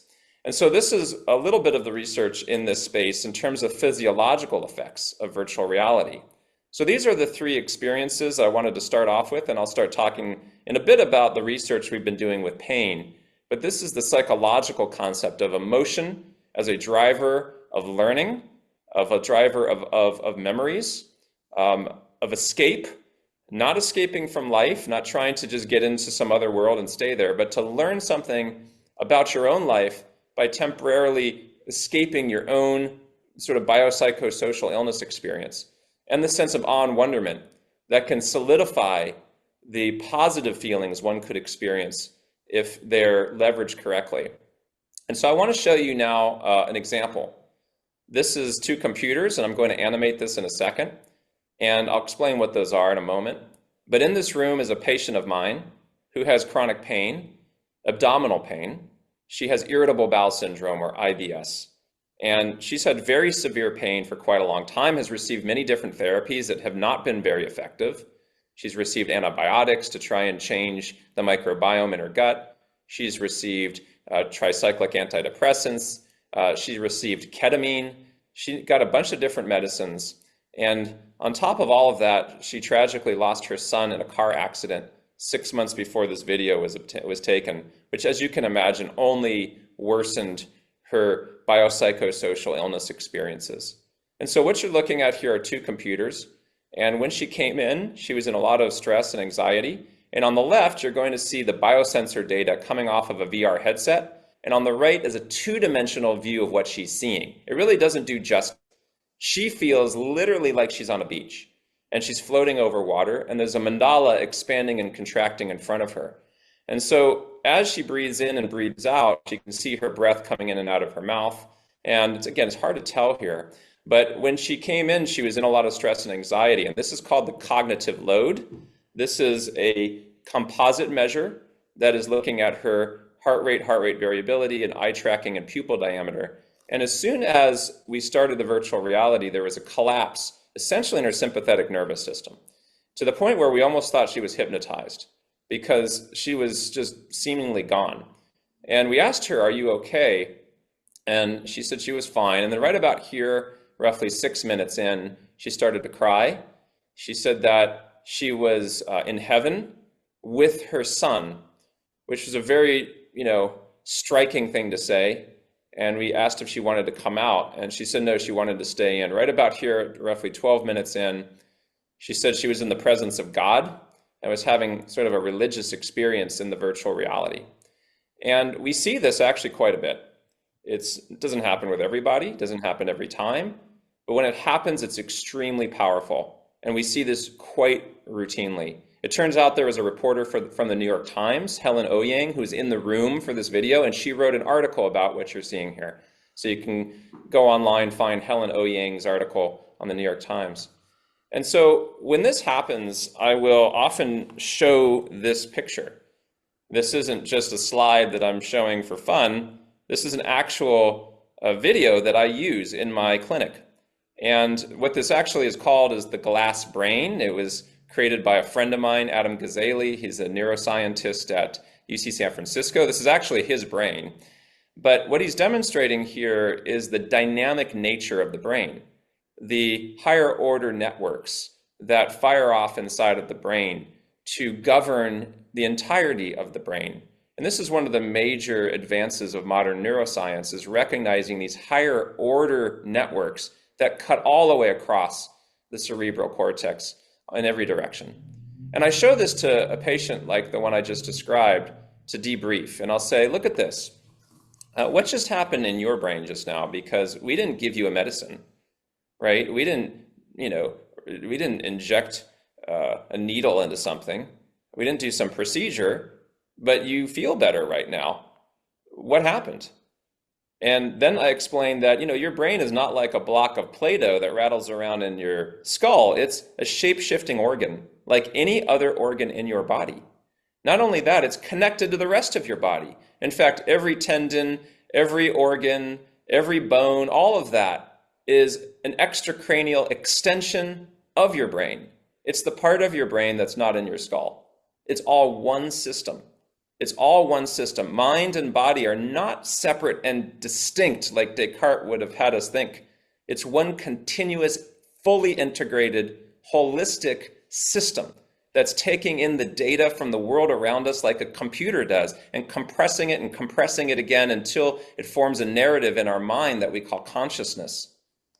And what's amazing is that even when we are in physical distress, we can still modify how our brain perceives our body. We have that capability. That's the power, of course, of neuroplasticity.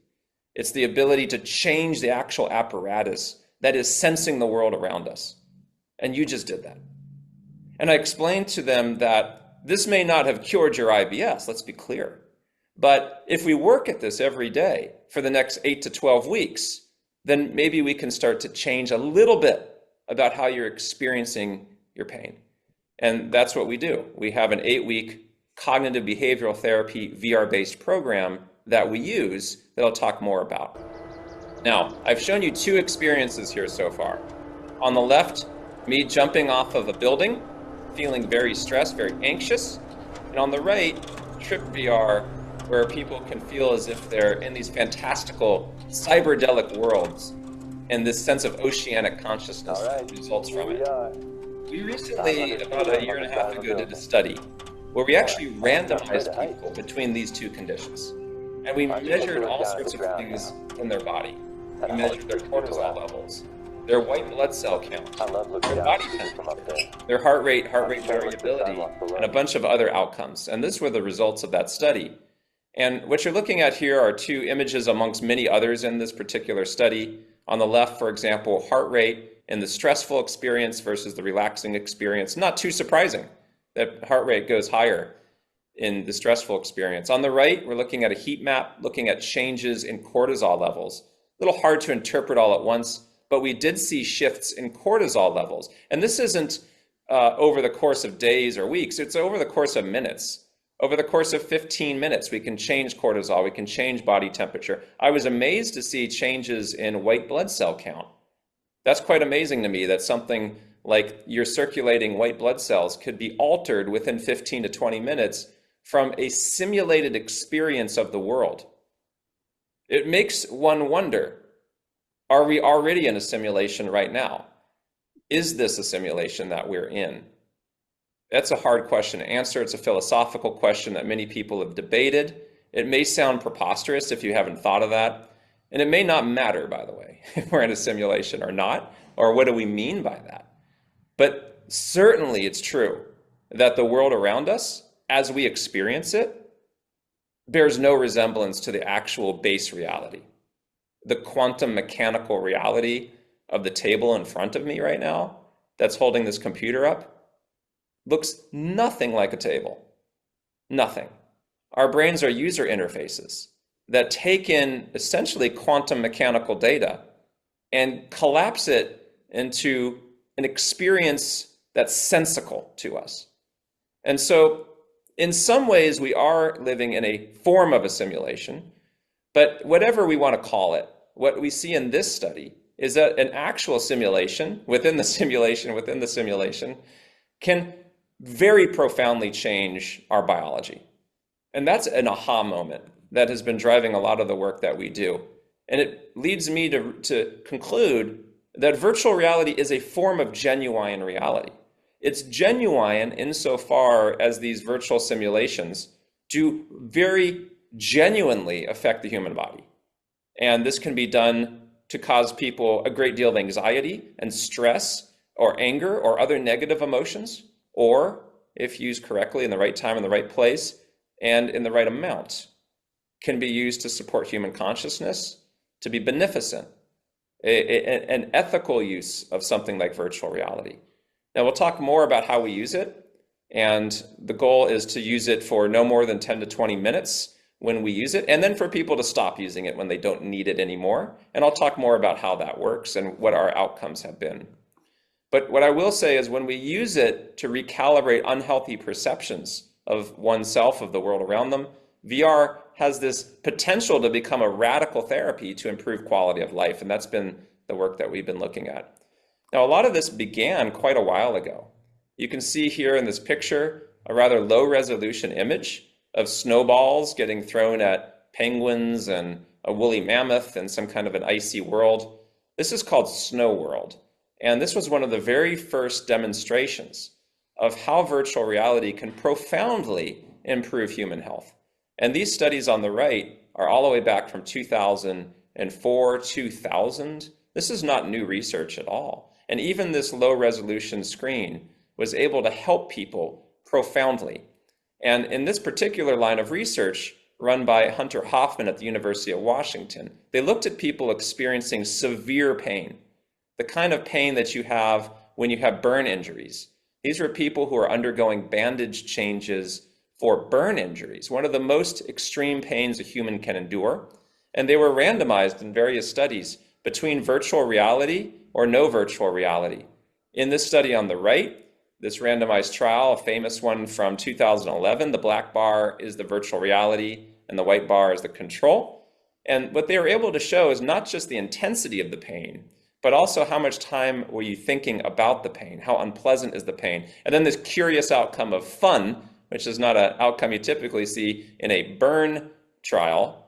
There was more fun had, in addition to less cognitive, affective, and sensory components of pain. Now, they also did research looking at functional MRIs of the brain. And this is an important study from 2007, where they used this magnet-friendly headset. So they were able to actually wear the headset in the MRI scanner. And what they did in this study is they exposed the research participants to a painful thermal stimulus on their foot. So it was like a hot probe. And the hot probe, as you can see, caused a sensation of pain. And you can see that on the left. The flames here, they look like, the flames in a way, in the sensory cortex of the brain, but also in the limbic system and the emotion centers. And we know that pain is not just a physical experience. It's very much a cognitive experience and an emotional experience. And there's a psychology to pain as much as there is a physiology to it. And what we see with virtual reality in this study is it tamps down the signals in both the sensory cortex and very much in the limbic system and in the insular cortex. And so this research indicated that at least in the short term, virtual reality could tamp down pain. How it's doing that, it's still a bit unclear. Is it pure distraction? It may be. It may be distraction, particularly for acute pain. I'm going to talk about chronic pain as well. But there may be other factors too. We have descending inhibitory pathways, which means that our brain can send signals down the spinal cord to close the so-called virtual gates that let pain into the spinal cord from the periphery. So we do have an ability to shut down pain signals from rising up into the brain. And when we're in a state of calm and relaxation, it's almost like your brain saying, I don't have time for pain right now, so I'm going to temporarily close the gates. And it may be that virtual reality is able to do that. Now, I've been talking a bit about acute pain, but we know that chronic pain is different. Chronic pain is a disease unto itself, whereas acute pain is an expected physiological response to tissue injury. But when the tissue injury more or less heals, but there's still persistent pain months later, then we start to transition into chronic pain. And chronic low back pain is the most pervasive form of pain in humankind. And that's to be expected because we're standing on a planet that is pulling on us in the form of gravity. Our relationship to gravity is like a fish to water. The fish is designed to survive and thrive through and with water. It hardly even thinks about it. It probably has no idea.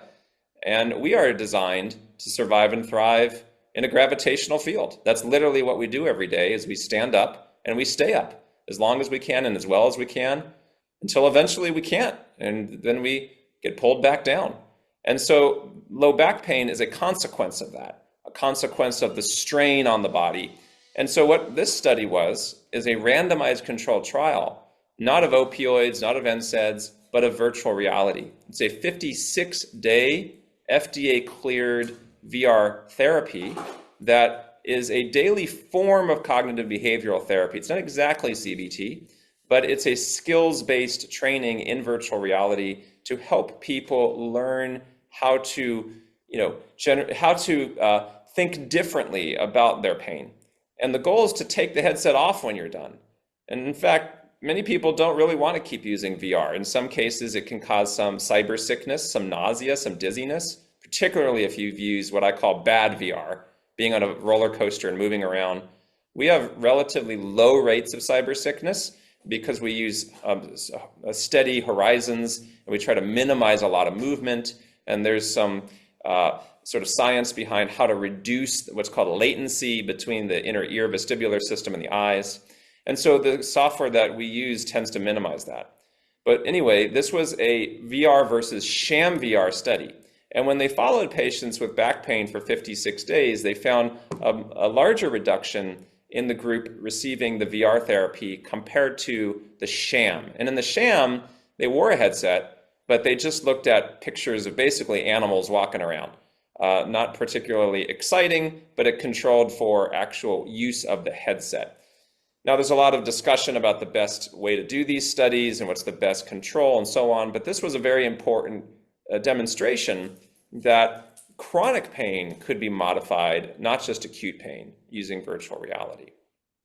Now, it's our hospital at Cedars-Sinai. We have the largest hospital in the Western United States, and we like to think of our hospital as a laboratory for digital health innovations. We work in partnership with our patient partners to find new and different ways to use technology to improve their experience, and can talk about lots of different programs that we have, but today I'm going to focus on the virtual reality programs. And if you go into a hospital like ours or any other hospital, this is what it's like. I took a picture of a typical hospital room. And, let's be clear, this is not a place of rest. This is not a place of healing. Patients in these rooms are experiencing biopsychosocial distress. I keep using that term. It's the physical, emotional, and social impact of having an illness and being in a room like this. And all day long when you're in a room like this, you sit in a bed and you look up at the ceiling. And every so often somebody like me comes by, not necessarily smiling, pushing and prodding, and then we disappear, and then we come back again, and then we disappear, and all day long, that's what's happening. And we thought, what if we can do better than that? What if we can give people a chance just to escape those four walls, to go to fantastical destinations? In this case, this patient is reaching out to a blue whale that's swimming across her visual field. And we spent some time early on just talking to people and finding out what works, what doesn't work. Do they like this technology? Would they use this? How does it feel on their face? Where do they want to go? And people said that they wanted to go all sorts of places. Some said they just wanted to go to Hawaii and hang out by a waterfall, or maybe go on a safari to Africa. And we learned a lot in these early days with our patients doing this qualitative research. Eventually, we developed a whole program that we call virtual medicine, or VMed. And this is Dr. Liran, our psychiatrist, who also programs a lot of our software. And for a while, we were using this mobile cart that we moved around the hospital. And it has a UV light box in it to clean the headsets between uses, and it had a special computer system on it. We don't even need this anymore because the software and the hardware has gotten so good that it's all self-contained, and I'll show you more about that. But I want to show you now some patients using virtual reality for the first time at Cedars-Sinai, and you'll hear some music. That's the actual music that they're hearing. And the first patient has a sickle cell disease, and I showed you a picture of her before. And the second has advanced cancer, experiencing significant pain. And again, both have allowed us to show their images here.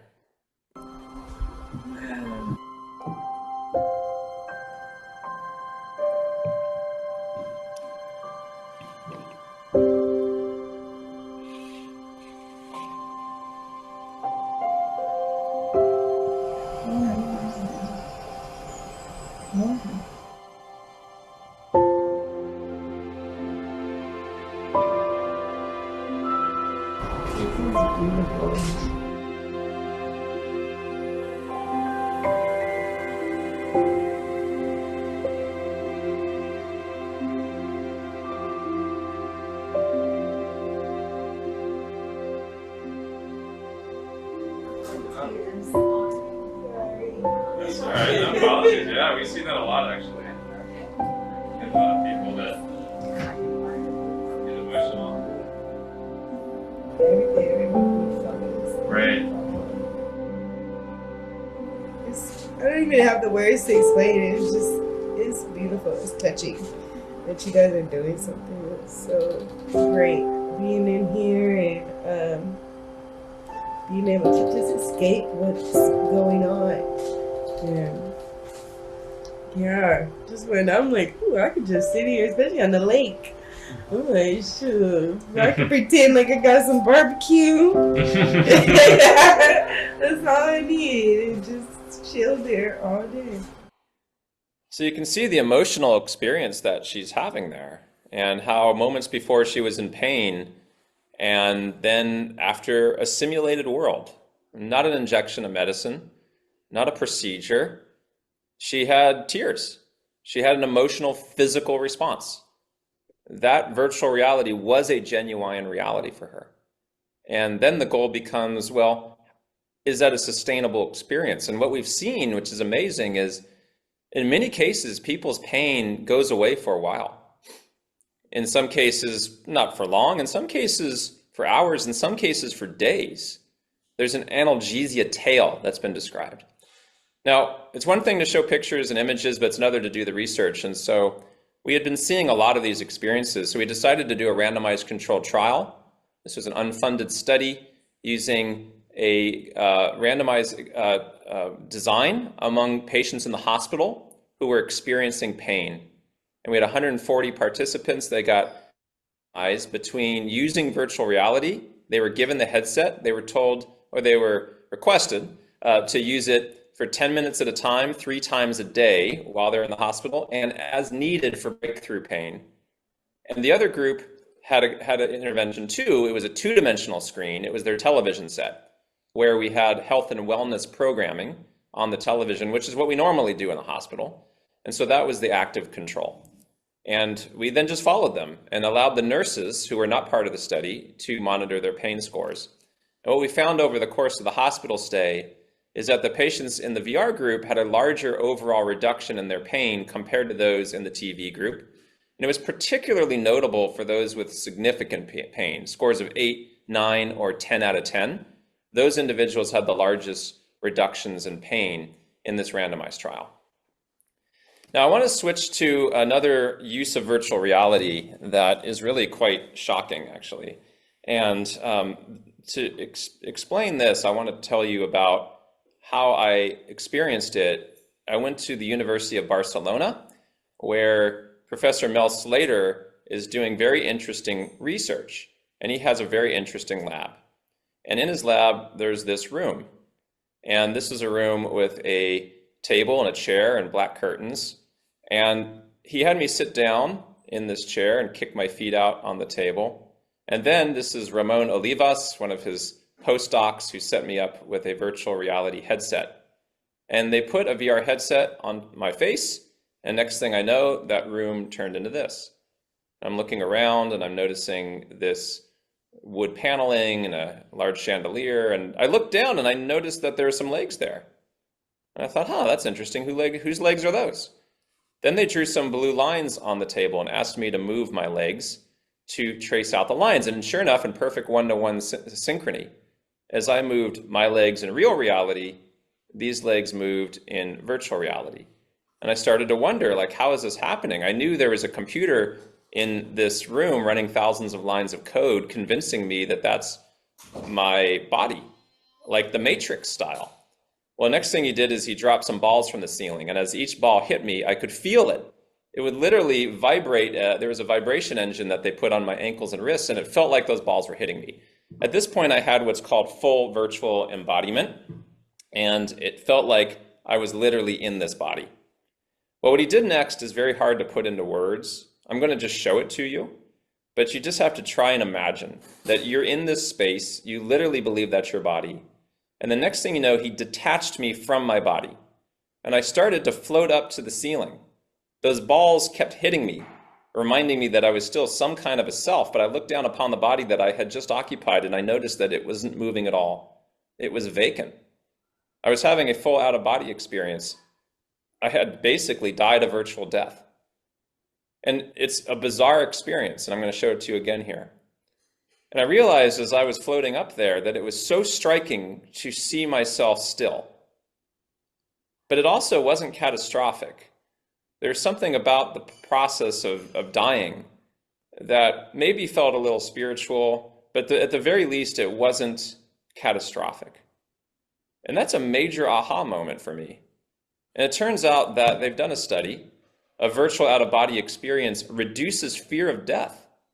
This was a randomized controlled trial where they took undergraduates at the University of Barcelona. They randomized them between this experience I just showed you versus another experience where you float up, but you can control your body. It still is moving. It's just like... And then a week later, they followed up with with participants, and they asked them about their fear of death using a standardized questionnaire. They didn't know this study was going to be about fear of death. It turned out there was a significant reduction in fear of death among young undergraduates who experienced an out-of-body virtual experience compared to those who didn't. What this shows is that VR is really a tool for perspective taking. If it's used correctly, it can allow you to reframe your sense of self within the world. And so now I want to show you what we've been doing as I start to wrap up here, using the Apple Vision Pro, which is a new virtual reality headset, rather expensive one. It costs a lot of money, but it is quite amazing. It has 23 million pixels and an 8K display. And what we're doing now, I'm going to show you in a video, where what we do in the hospital is we work with our psychiatry department, and before they go in to see the patient, we can administer, for those that are willing, of course, this VR headset. And then our patients are able to sit in a room, a virtual room, and talk to a robot. It looks like a robot on purpose, as you'll see, because they're not talking to a human, they're talking to an AI. And they know they're talking to an AI. I'm going to show you how in a virtual world, a human can talk to an AI robot and get mental health support in concert with their human therapist. And that's the key, is we must have humans in the loop. So I'm going to show you now what this looks like. And we call it GR, or generated reality, which I consider the next evolution in tailored virtual worlds, where the AI is going to select the music, the visualizations, the effects, depending upon what the person is talking about. So this is what it looks like. This music is actually produced for the software. The VR will select what music is correct. This is the robot. Her name is Zaya. She's deployed some rainbow-colored butterflies for this particular patient.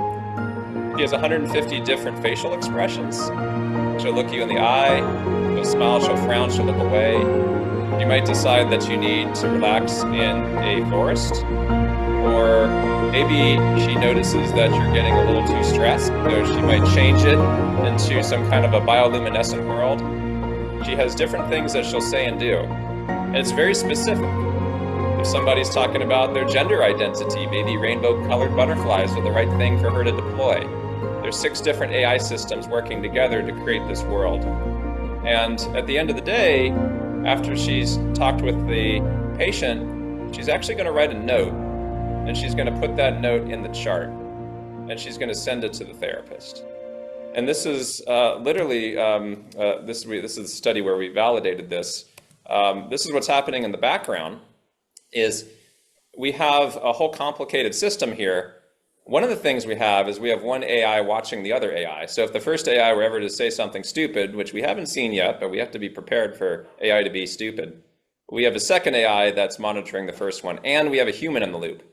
If there's anything that comes close to suicidal risk or anything concerning, immediately the therapist gets an email, an SMS text, and an alert through the electronic health record.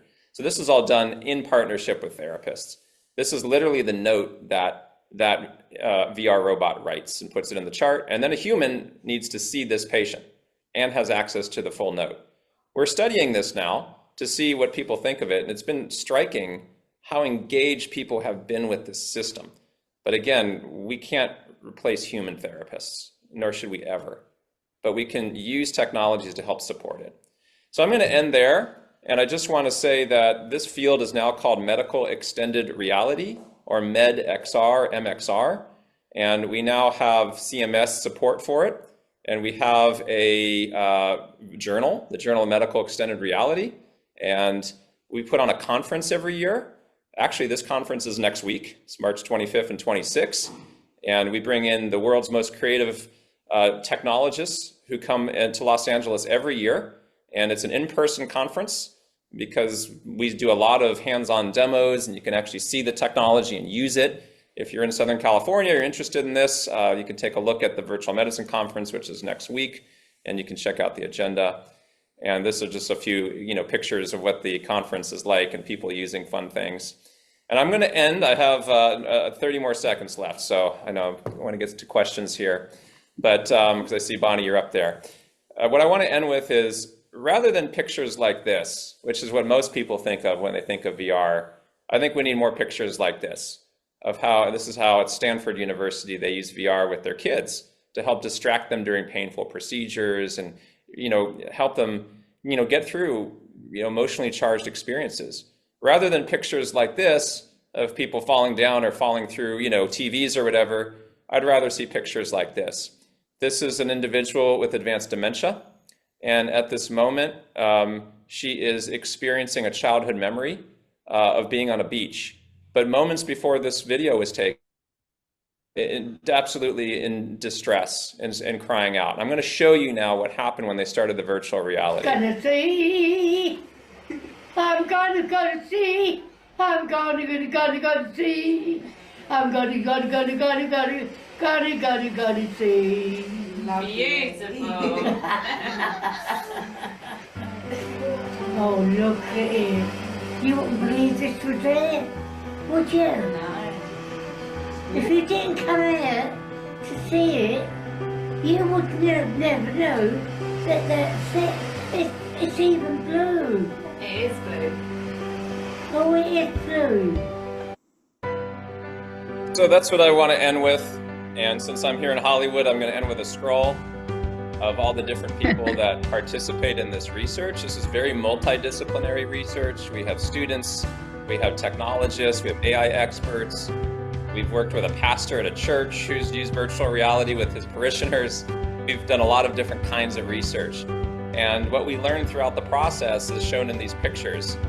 We are even starting to use it in the operating room, which I didn't talk about today.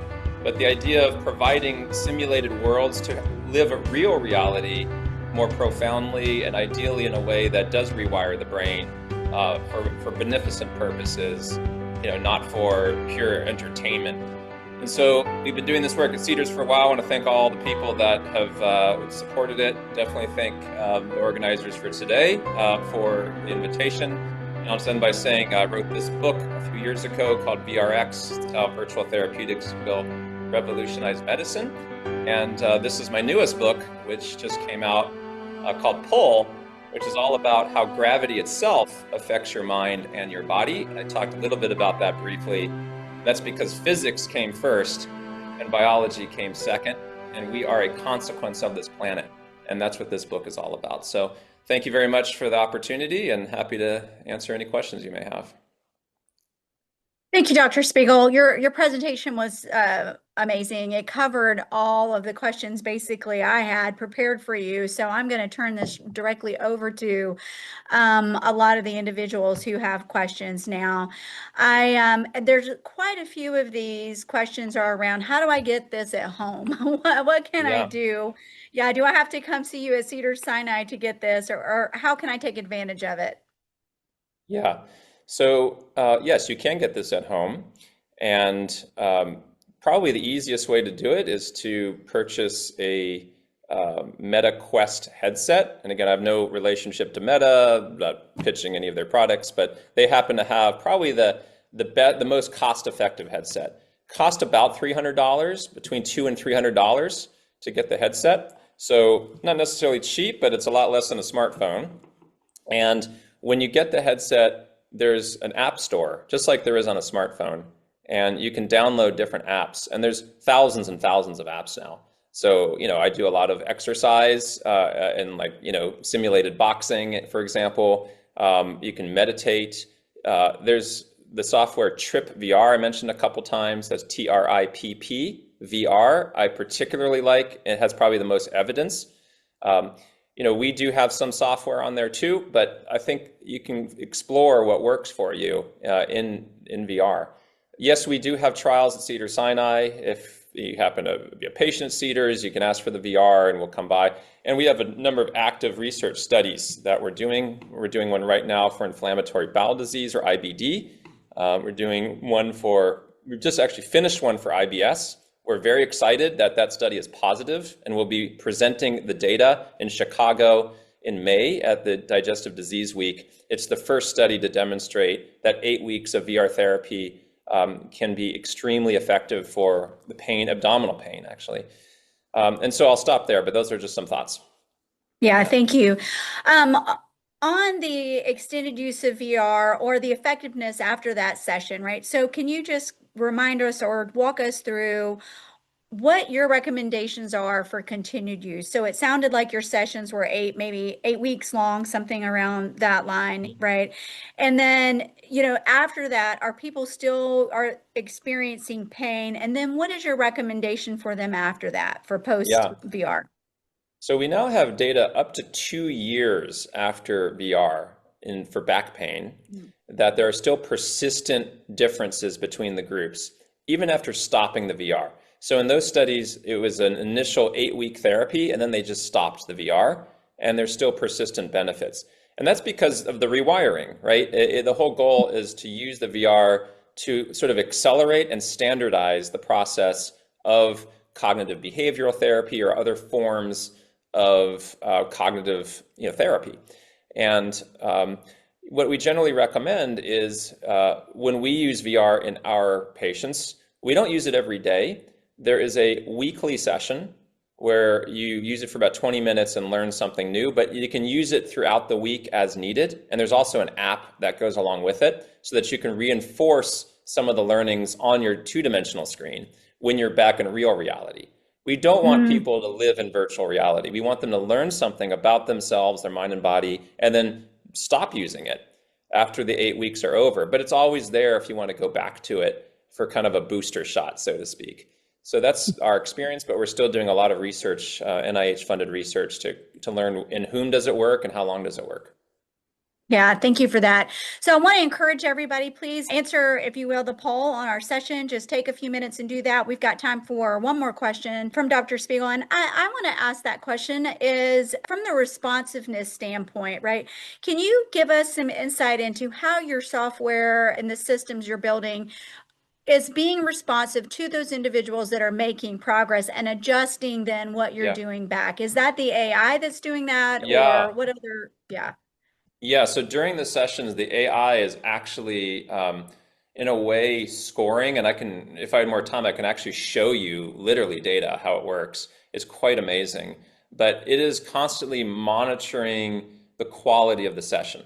So it's looking at the sentiment, it's looking at the tone of the language being used, and it's trying to meet the individual where they are and slowly pull them up. And what we find is that if it does it correctly, after about 12 to 15 exchanges, the VR therapist will entrain the user and start pulling their tone up. And it's doing that by very carefully calibrating in each exchange what not only tone does it need to hit, but what topics and how does it approach the use of language in that individual. And it turns out it's different for different people, and it will very quickly determine what seems to be working and what's not working.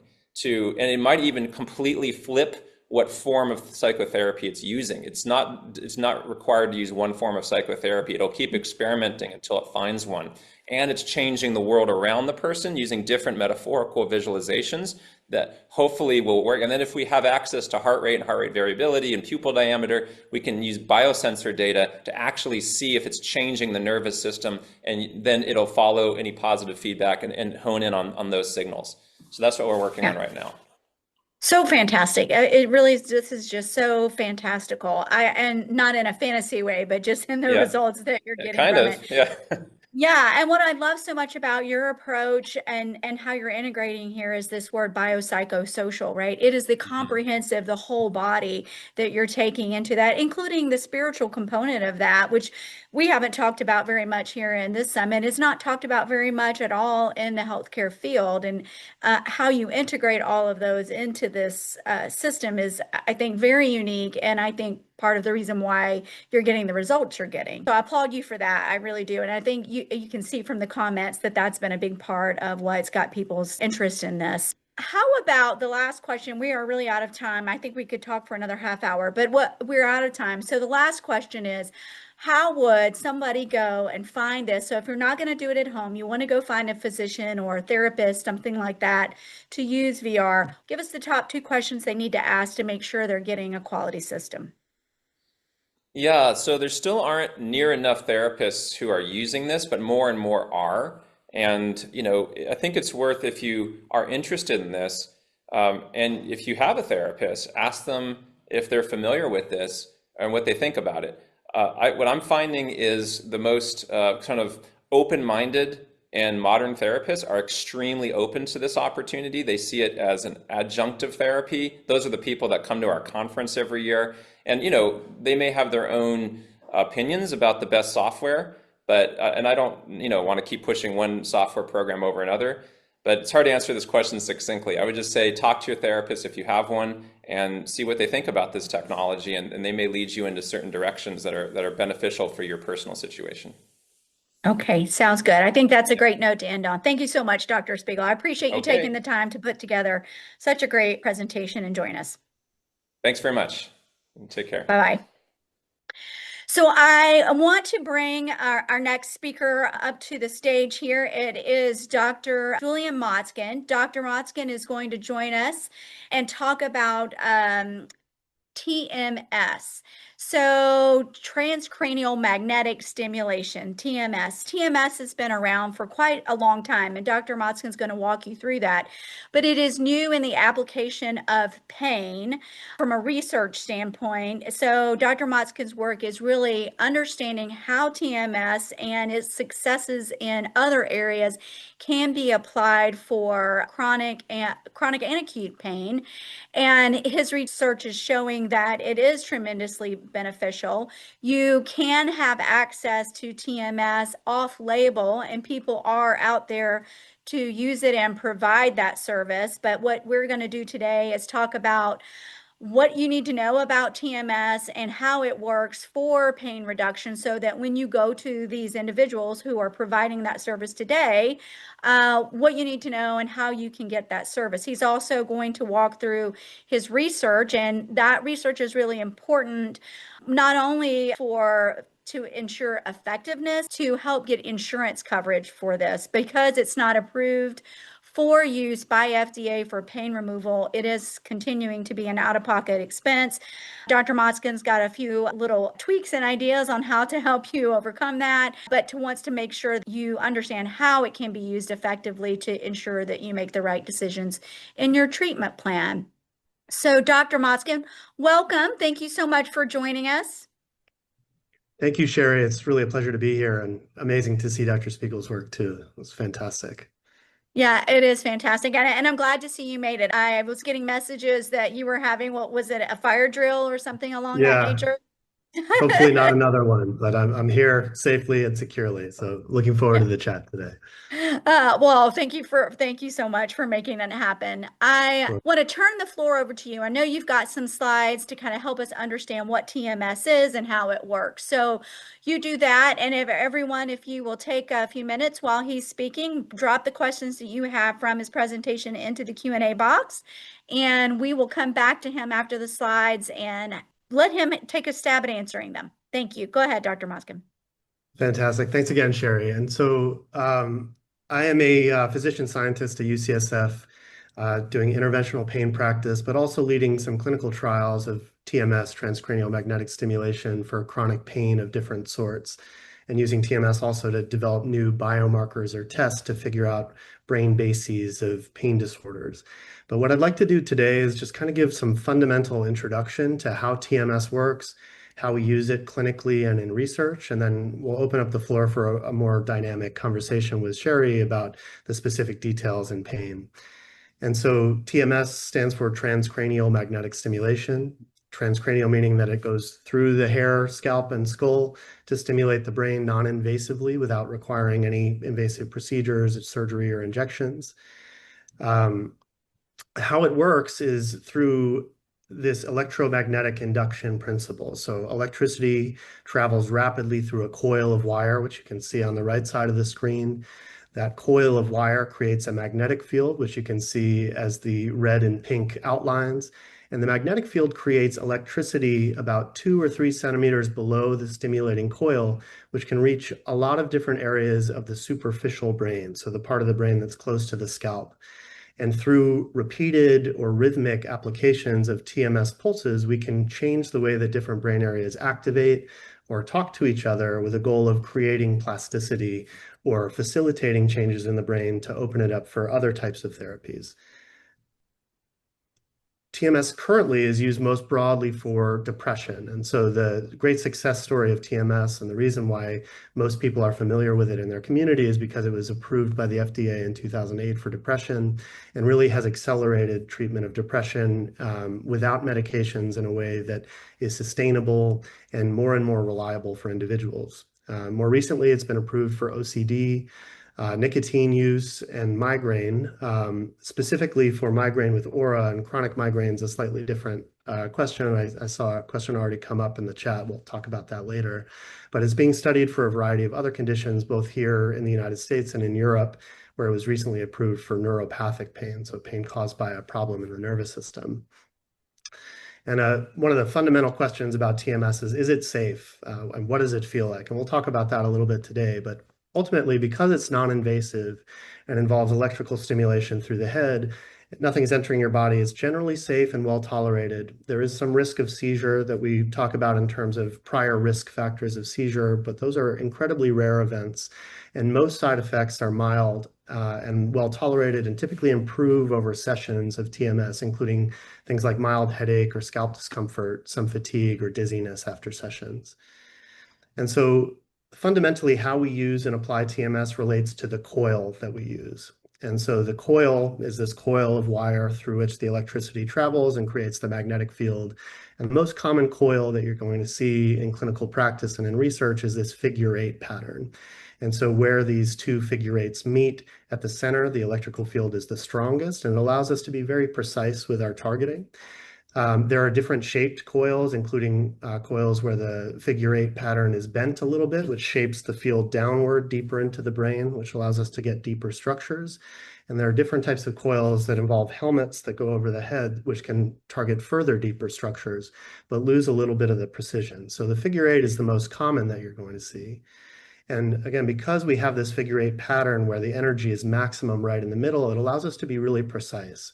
And so we use something called neuronavigation, which allows us to personalize targeting to specific areas of the brain. And the image that you see here is from our lab, where we're targeting the primary motor cortex, or the area of the brain that creates movement on the other side of the body. And we can do so very precisely with millimeter precision, which allows us to stimulate specific areas but miss other areas nearby. And that precision turns out to be really important for pain relief across different disorders, which involve stimulating different brain areas. And fundamentally, how we get TMS to work for clinical conditions relates to the rhythm or pattern of pulses. And so there are a variety of different patterns or rhythms that we use, which relate to the frequency of pulses. Each pulse is less than a millisecond. It's a very brief click or tap that you feel on the head. And depending on the pattern, we can create or reduce plasticity or improve the way that different brain areas talk to each other. And the most common types of patterns that you'll see are high frequency, so rapid rates of pulses, or low frequency, slower rates. And then these newer, what are called theta burst paradigms, which tap into the way that brain areas actually talk to each other physiologically. So the research shows us that these theta patterns, where pulses are rapidly bunched and then there's a pattern of those rapidly bunched pulses, more dramatically activates brain circuits and can really create changes in brain circuits over shorter periods of time that last much longer. And so this is kind of the new direction that we're going, is this theta burst approach. And so what might this look like if you came into a clinic or a research study like ours? There are three key details that your physician or TMS provider will be looking into. The most important in terms of what condition we're treating are where in the brain. And so for depression, the most common target is the dorsolateral prefrontal cortex, this area on the left side near the forehead, which is involved. The brain underneath that area is involved in mood processing and specifically depression. Right side seems to be more involved in anxiety symptoms. And then for pain, the most commonly studied and most reliably effective is this area called the motor cortex. The second key piece is how much energy to put in, so we can increase or decrease the strength of the magnetic field. And we want to make sure that that strength is tailored to the individual to avoid the risk of abnormal electrical activity or seizure. And so this is mostly a safety parameter. And we use the specific amount of energy that creates a twitch in the hand only half of the time that we stimulate. And that keeps our stimulation safe and generally well tolerated. And finally, that pattern that I mentioned, either high or low frequency of pulses or theta burst, which creates the plastic change in the underlying brain that allows the therapeutic effect to take hold. Once these three parameters are decided by your provider, you undergo the session, and so you'll typically sit comfortably in a chair. There may be an articulating or robotic arm that keeps the probe in place, and you will be stimulated over anywhere from a few minutes up to 20 to 40 minutes, up to several times per day. In order for TMS to work effectively, it's important that you're awake and that your brain is functioning appropriately. So things like benzodiazepine medications or alcohol or changes in sleep can all affect brain excitability. And so those are things that your provider may ask you about before a session is started, which can affect how the stimulation takes hold. And then finally, we will repeat these sessions over days or weeks to gradually build the effect over time. And so for the depression approved protocol, the most common pattern is about 5 weeks of every single weekday TMS for 20 to 40 minutes per day. And with that pattern, you can obtain relief for up to 6 months or more, and in some cases, develop sustained remission for depression symptoms. And so there are some pros and cons of TMS that I've alluded to already. The major pro is that it's non-invasive, it doesn't require drugs. There can be really meaningful and durable responses in a subset of patients, and most side effects are very mild and well tolerated and improve over repeated sessions. The major cons as it relates to pain in particular are variability in response, and this is something that we'll talk about in our conversation today. But it's hard to predict who's going to benefit, and so because it takes a few days to know for sure if somebody's going to develop some benefit, that variability is the main barrier to widespread use currently. Also, because it's not yet approved for pain, there may be some out-of-pocket costs, and when you combine that with the variability and the requirement of multiple sessions, that can create some barriers to access financially for the most part. And then it may not be appropriate if you have certain conditions, most notably a history of epilepsy or seizures, but also certain types of implanted devices like cardiac defibrillators or pacemakers, or implanted neuro or biostimulators, especially things near the TMS coil. It's also not been shown to be safe in pregnancy. It likely is, but it is not shown to be, so we generally exclude individuals who are pregnant. I'll give a brief review of how we got to our current place in pain. And so TMS has only been around since the mid-80s.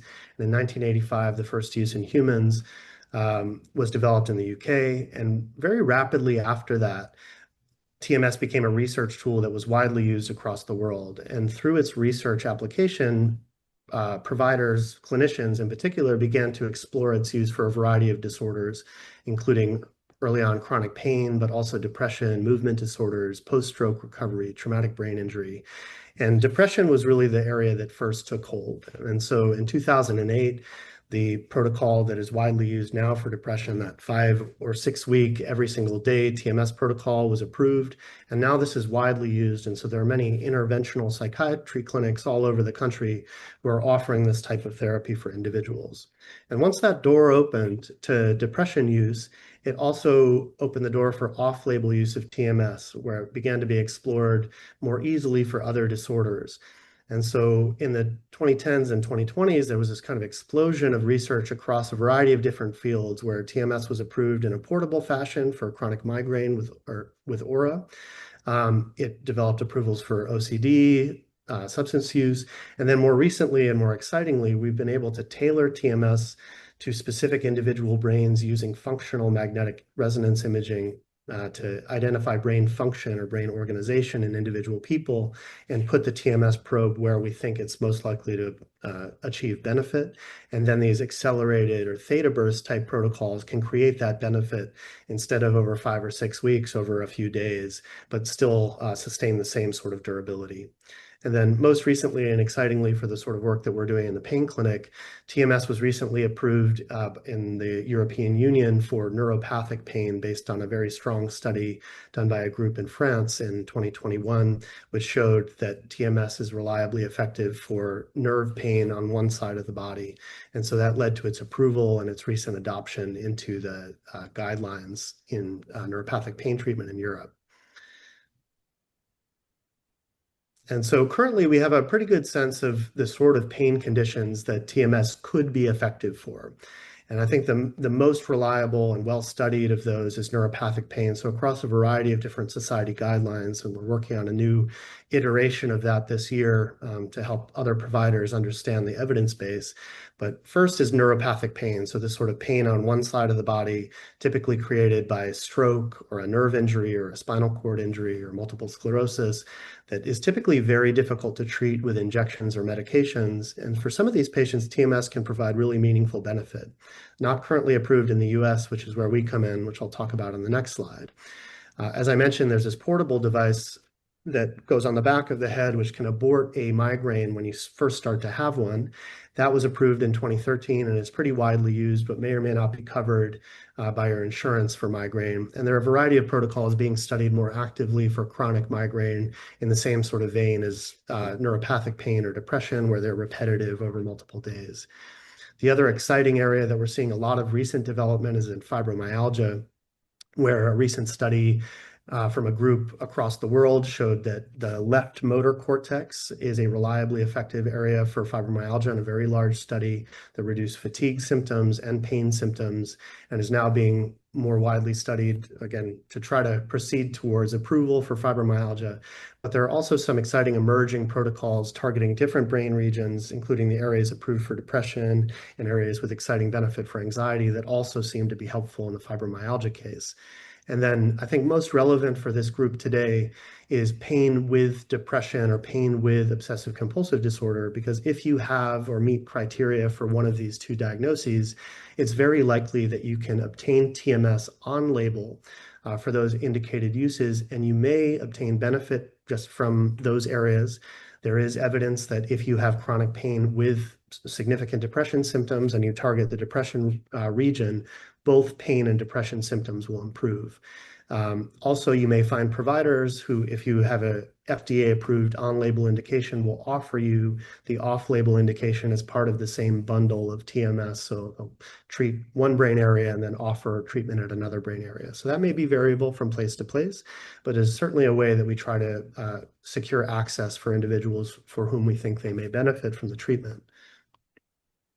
But clearly, though we know that TMS is effective, what you heard Sherry mention and what I've alluded to a few times is that it's not yet FDA approved for pain in the United States. And so this is kind of where we come in. And over the last couple of years, we've been running a clinical trial at UCSF to do two major things. Number one is establish the benefit of motor cortex TMS for neuropathic pain, which again is already pretty well established in Europe, but making a few tweaks to the protocol to see if we can make the effect stronger and last longer. And then importantly, to acquire a variety of different types of data, including functional brain imaging data, structural imaging data, heart rate variability type measurements that Dr. Spiegel mentioned, among a variety of other measurements, to see, can we predict who's likely to benefit so that we can tailor treatments to individuals, kind of start to personalize TMS at new targets, but also to recruit people in future studies who are most likely to benefit, and also kind of inform providers who those people might be so that those people can access care. And so we do that over the course of 2 consecutive weeks, so 10 consecutive weekdays, not over the weekend, of TMS, and then we do a variety of follow-up visits over the course of 6 months to look at durability. And this study is just wrapping up this week. We have our final patients, so the data are still preliminary, but we're seeing some pretty exciting benefits, including some improved outcomes relative to the trials that have already been published. And I'm not going to share the full group results, but we're seeing up to 50% of our group exhibiting meaningful benefits, so around 50% or more pain reduction as part of the trial. But for today, I'm going to highlight 2 specific stories of patients who have participated with us. The first that I want to highlight, which is the case that really proved to me that TMS can be effective, because I kind of went into this work being a little bit skeptical that we can provide meaningful relief, but the story of Miss P really highlighted to me that we can create really meaningful relief for people who have been suffering for a long time. And so Miss P has a condition called trigeminal neuralgia, which is a type of facial pain that is often created by compression of a nerve root in the head that supplies the skin of the face, which is widely appreciated to be one of the most severe types of pain that humans can experience. And trigeminal neuralgia pain is a type of pain that can come out of nowhere, incapacitate individuals with repeated bursts of 10 out of 10 or higher pain that leaves people dysfunctional, unable to participate in work or school, and in many cases seeking treatments that are unreliable or ineffective. And so this was the case for Miss P, who in 2014 developed gradual onset of facial pain that really transformed into this sudden stabbing electrical storm across her face that would happen hundreds or even thousands of times per day, and really significantly affected her home and work life. She tried 2 surgical procedures to try to decompress the nerve that comes out of the brain stem and supplies the face, the trigeminal nerve, tried a variety of medications, injections, nerve blocks, none of which provided meaningful relief. And for almost 10 years, she was living at home and really not engaging in life, withdrawing, using opioids for some symptomatic benefit. And so she participated in our trial, and over the first 5 days of active TMS, she obtained meaningful relief. And by the second week, she obtained 100% pain relief. So for the first time in 10 years, her pain had essentially resolved. This was very dramatic for me, and again, not really expected if you look at the prior research, which shows a little bit more modest effects across pain conditions. But she was able to sustain that benefit for about 6 to 8 weeks, and then unfortunately the pain returned. We brought her back for an open label phase 6 months later, which is part of our study design. And impressively to me, we were able to reproduce that exact same effect over the course of 1 week, and again, achieved 100% pain relief that lasted for about 2 months. So the case of Miss P showed us that pain relief is possible, even when pain has been persistent for 10 years and there has been damage to the peripheral nerve causing ongoing pain signaling to the body, but also highlights some of the limitations that TMS can help, but it often is not a permanent fix. It may require some sort of booster sessions because pain often will return afterwards. Which brings me to the case of Brad. And so Brad has offered for me to share his case in a little bit more detail. Brad joined us as a 39-year-old veteran who suffered from post-herpetic neuralgia, which is the type of nerve pain that can develop after a shingles outbreak on the body. And so he developed in 2022 a course of 3 bouts of shingles that left him with very extreme pain and tenderness across the chest, shoulder, and upper back that he described as feeling like acid pouring over his body. And actually, his wife reached out to us to ask if he could participate in the trial because he was having such difficulty with injections. He had tried more than 5 different types of nerve blocks, had actually tried some virtual reality therapy, none of which provided meaningful relief. And just as the case of Ms. P, had really withdrawn due to his pain. And his PTSD from combat had also really amplified. And so we know that pain is not just a sensory problem, but really affects in the biopsychosocial model a lot of different ways that we interact with the world around us, kind of affects our vision of ourself and how we engage with the world. And so Brad came to participate with us without too many high hopes for participation, but just like Ms. P, over the first week, he was able to achieve 100% pain relief. So his pain went from being persistent with frequent flares throughout the day triggered by touch or movement to complete relief. And unlike Ms. P, his pain relief lasted a little bit longer. So he had about 3 to 4 months of benefit. And just like Ms. P, he came back as part of our open label TMS and did the same protocol. His relief came on within 2 or 3 days the second time and lasted a little bit longer, but again, kind of came back after 3 to 4 months. So uniquely with Brad, I worked with him and local providers to deliver the same protocol that we're studying in our clinical trial off-label in a local facility.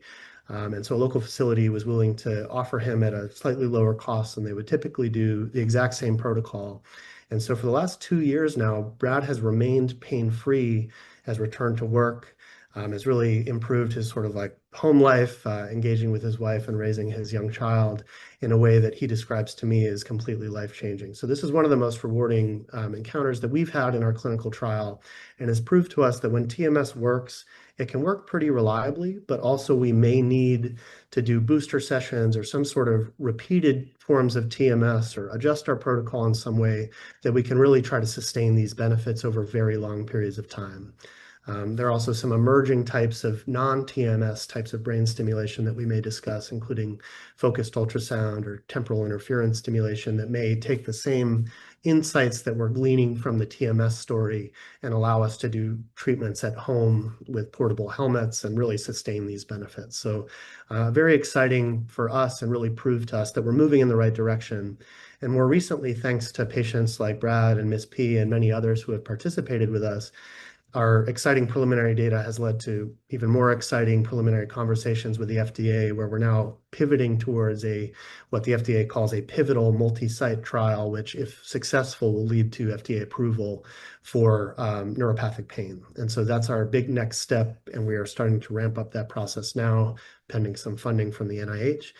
But we're very excited about the sort of insights that we've been able to glean so far, some of the basic research that comes along with that we're working through now, and then the upcoming future of TMS that we have, hopefully in the near future, where we'll be able to broaden this, get it approved, and improve access kind of across the country. So as a review, the key things I want you to take away is that TMS is a non-invasive, generally safe and well-tolerated treatment that involves using magnetic pulses to create electrical changes in the brain. It allows us to be very precise with that, which is both the benefit and some of the limitations in terms of how we find the right area and how we personalize that area. We have to be very precise and specific. But when we find those areas and we do rhythmic, repetitive, patterned TMS, we can create long-lasting plasticity in the brain that opens the brain up for potentially other types of therapeutic interventions, like virtual reality, for example, that may allow us to sustain those benefits long after TMS. And so that's something that we're very excited about, combining TMS with other types of interventions, including medications like ketamine or behavioral therapies like virtual reality or therapy that can sustain benefits. And then over time, we see that repetitive TMS or booster sessions can really sustain those benefits, even in folks where the other types of behavioral interventions may not be helpful. And so because TMS is FDA approved, it can be delivered off-label, so you may be able to access this in your community. If you live in Europe, you may be able to access this in an approved form. And then if our work continues in this direction, we hope to offer it more broadly for individuals with chronic pain throughout the United States. And so that is our brief summary, and I'm glad to open up conversation with Sherry from here. Thank you, Dr. Motzkin. I think that was very comprehensive. And we have a lot of questions, as you can see through here, and I have a couple of these. Before I move to the questions in the Q&A, I want to just ask, just real briefly, what would the person in the chair getting the TMS treatment experience? Like, what are their sensations going to be? Yeah, so there's often a lot of apprehension for individuals who come and participate in our research about what this is going to be like. It's a brain stimulation intervention. And I think that kind of comes with a lot of expectations about tolerability. But ultimately, TMS, as I mentioned, is usually pretty well tolerated. There's usually a tapping or electricity sensation on the scalp that tends to be pretty minor. If you've used a TENS machine on your skin, it feels a little bit like a TENS machine, but because it's very brief, there's this sort of overriding tapping sensation. In certain brain regions, it can activate the temporalis muscle, which is a muscle that connects the forehead to the jaw. And so occasionally that can lead to rhythmic jaw closure or twitching of the face. And in certain individuals with headache, that can be uncomfortable occasionally, but in general, for our participants in research studies, they will rate the discomfort from the tapping sensation less than a 2 out of 10, and it usually improves over the course of repetitive stimulations. And we can also tailor or adjust the intensity of stimulation. So if it is uncomfortable, we can turn the volume knob down on the intensity, and that usually makes it more tolerable. And we gradually build up that intensity over time as your head and scalp gets used to it. And usually people can tolerate the full therapeutic dose without too much discomfort. Yeah. Okay, great. I think that's very helpful. So since TMS has such a long and proven history of treating depression, what did the research teach you that allowed you to pivot towards pain? Is the brain really resetting itself in a similar way to when you treat a pain circuit versus a mood circuit? Yeah, and that's a really great question, and kind of the fundamental reason why we're a little bit behind in pain, even though the research started at around the same time. Depression, OCD, other psychiatric disorders have really progressed at leaps and bounds further than the pain story. And there are kind of two important pieces to that question. The first is that TMS in depression, OCD, and other emerging indications have shown us that it can be really dramatically helpful for otherwise very severe and difficult to treat conditions with medications or other types of behavioral interventions. So we've learned from the depression and OCD story that we can develop very meaningful benefits for patients with repetitive bouts of TMS. It showed us what types of frequencies and what frequency of visits are most likely to be effective. And that is a major boon in terms of how we translate once we find the right area for pain into the pain story. And then more recently, with the development of these accelerated theta burst protocols, it's been proven that that same benefit over 5 or 6 weeks can become instantiated or develop over the course of about 5 days. And so that's really exciting and serves as the template for pain. I think the challenge with pain, though, is that pain is a diverse group of conditions and not just one thing. And so up to a quarter of the population will experience pain in their lifetime, and that pain can be varied from osteoarthritis or chronic back pain, fibromyalgia cases where we can't really even find what is going wrong in the body in many cases, or things like stroke or spinal cord injury, where there's been major damage to the nervous system and the typical treatments that we have are ineffective. And so the area that we target in pain, motor cortex, is actually a surprising area that we didn't expect to be pain relevant at all. And it's really a serendipitous story of there were researchers in the early 90s in Japan who were studying stroke and abnormal brain cell activity in stroke and just stimulating across animal model brain cortex, and they found that the motor cortex shut off that abnormal activity. And so only 2 years later, neurosurgeons started stimulating that area for individuals with post-stroke pain, and more than 3/4 of patients in that first study developed really meaningful relief. And that happened to correspond with when TMS was being developed in the early 90s as a research tool. And so very rapidly after that, the motor cortex was the first target that we tried for nerve pain. And to date, 20, 30 years later, we still don't know exactly why that motor cortex region works for pain. It's not necessarily a pain area, but we know that it can be reliably effective, especially for these nerve pain cases. And so that's where our lab comes in. And we really are trying to understand why the motor cortex works, what it's doing to the brain more broadly. But we do know that the depression targets studied for anxiety do seem to be effective in certain pain conditions. But collaborators across the world have tried a number of different brain areas that we think of as being key areas, or kind of like the central areas involved in pain processing, areas that are called the insula or anterior cingulate cortex. And unfortunately, these have been negative trials. And so I think the real barrier for pain is, what is the pain area? And our lab and research is really kind of moving in this direction, that there isn't really a pain area, that pain is a global brain network problem that involves the way different areas talk to one another. And once we can measure that effectively, which we're working on, we think we should be able to personalize these interventions for individuals, and that hopefully will accelerate the case for pain.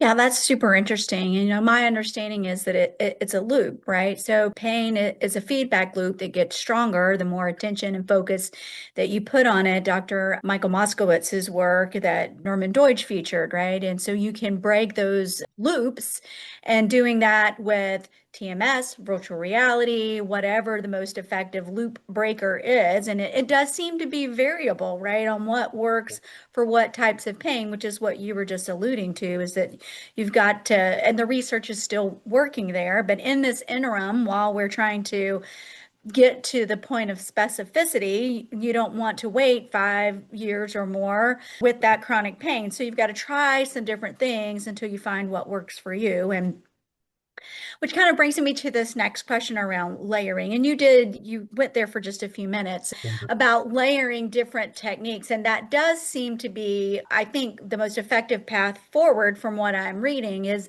layering the TMS with maybe some pharmaceutical, maybe with some virtual reality, et cetera. Can you talk a little bit about the research that's there and what people should consider? Yeah, so you're totally right there. And I think this is an extension of the model of care that we use in the Center for Pain Medicine at UCSF, where in order to effectively treat pain, it really does require an interdisciplinary or a multidisciplinary approach that taps into each aspect of the biopsychosocial manifestations of chronic pain. So we're using things like physical therapy, pain psychology, structured behavioral interventions, IV infusions like ketamine and lidocaine, interventional procedures or injections and medications. And it's really each one of those things is chipping a piece of the pain away.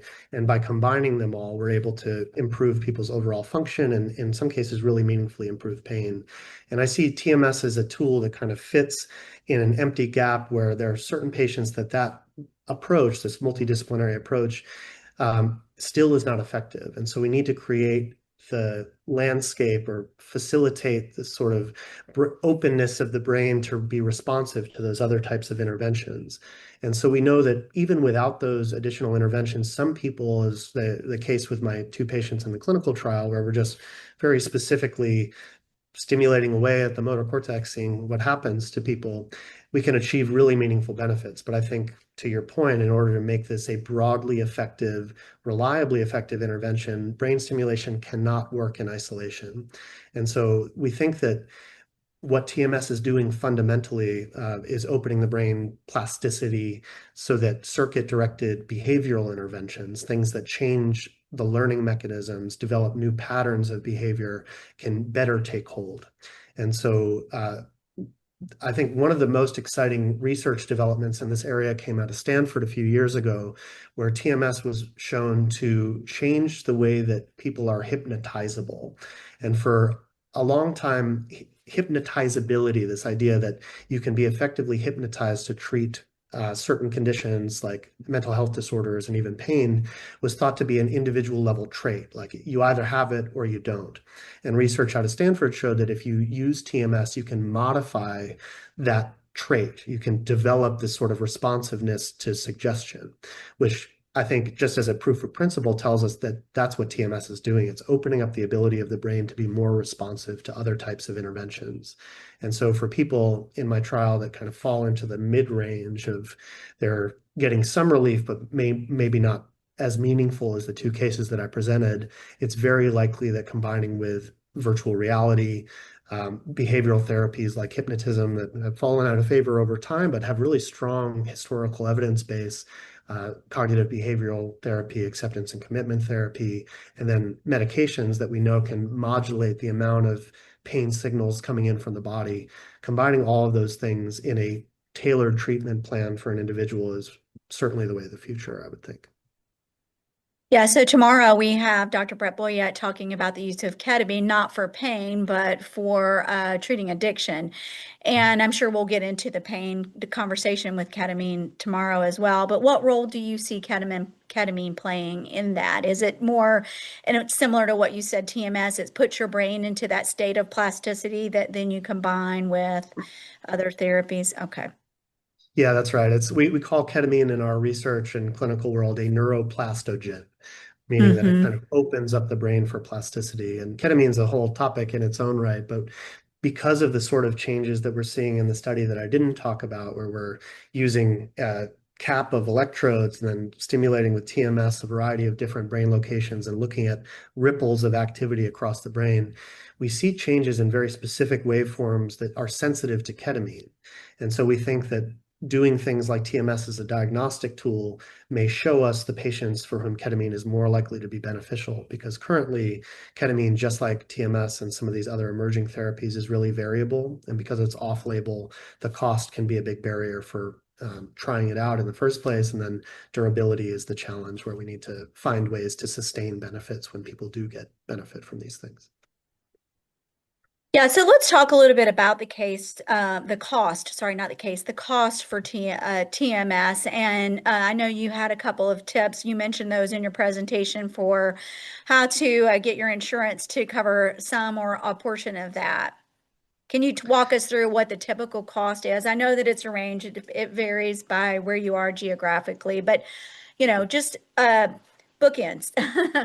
Yeah, exactly. And as not a practicing interventional psychiatrist, I think there are some details and nuances that are a little bit challenging for me to comment on specifically. But because TMS is FDA approved for major depressive disorder that is treatment refractory, meaning you've tried 2 antidepressant medicines and you still have symptoms, and because it's approved for obsessive compulsive disorder, those things are on label, and payers, depending on where you are, should pay for those things.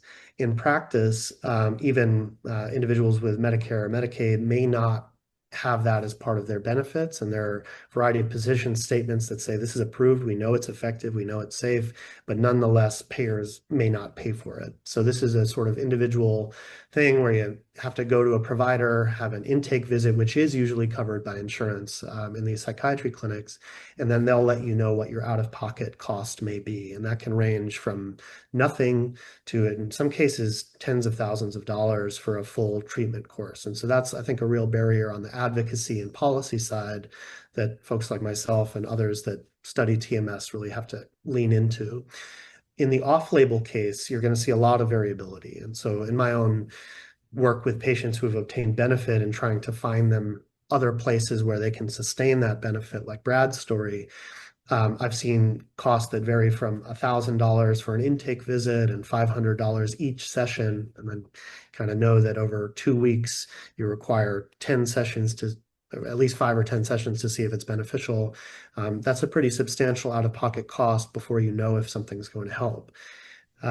But then there are other places around that seem to be very flexible in their cost. And I'm working with some local providers to really tailor cost to patients that have specific needs and may have access challenges. And so I think most recently, Brad's been able to get this for $200 a session. And because he does this once every 4 or 5 months or so, that cost for him is a reasonable alternative to what he was otherwise doing, which was going to multiple doctors, trying procedures, traveling all around the region to try to obtain relief, where he's able to get a reliable, known to be beneficial intervention for him at some cost, but it allowed him to continue working and be productive in a way that he otherwise wasn't before. So as a clinician, where my goal is to get treatments into the hands of people that need them, all of this cost stuff really is a bother to me. I think we should be providing these with insurance coverage because it's safe. And in many cases, if you look at the number of patients required to see one patient with benefit, which is a little shorthand we use clinically for medicines and procedures, TMS is better than most of the nerve pain meds that we use in terms of that number. And in our trial, again, 1 in 2 or 1 in 3 or 1 in 2 patients are going to get meaningful benefit from the TMS, it seems. Yeah, so just to be clear, so it's outperforming the medication. In my Yeah. experience, yes. And that's not the same across all studies that have been done. And we want to prove that in our upcoming pivotal trial that's going to be FDA regulated. But that's the sort of pattern that we see. And when you compare that to the lack of side effects typically and safety profile and the fact that you don't have to keep taking medications at home, there are a lot of advantages for TMS in that way. Yeah. Okay. Thank you. All right. Let's take some of these questions. One of the first questions I see here is the patient in case 1. So Mrs. P, did she have a prior neck injury or was the trigeminal pain considered idiopathic? So that's a really great question that taps into the complexities of facial pain. And so one of my specialty areas in the clinic is facial pain. And a number of patients that I see will have upper cervical, so neck, spine injuries that can irritate the nerves, either the spinal cord, where these nerves are coming in and then traveling up to the brain, or irritate nerve fibers that are going past the joints in the back of the neck that can create very severe head and face pain. This patient's case was one of these idiopathic cases where it came on out of nowhere. She had a dental intervention that seemed to start a toothache, but really the explosion of pain was not thought to be from an injury peripherally, but rather the more classic, there's a blood vessel squeezing on the trigeminal nerve and irritating it.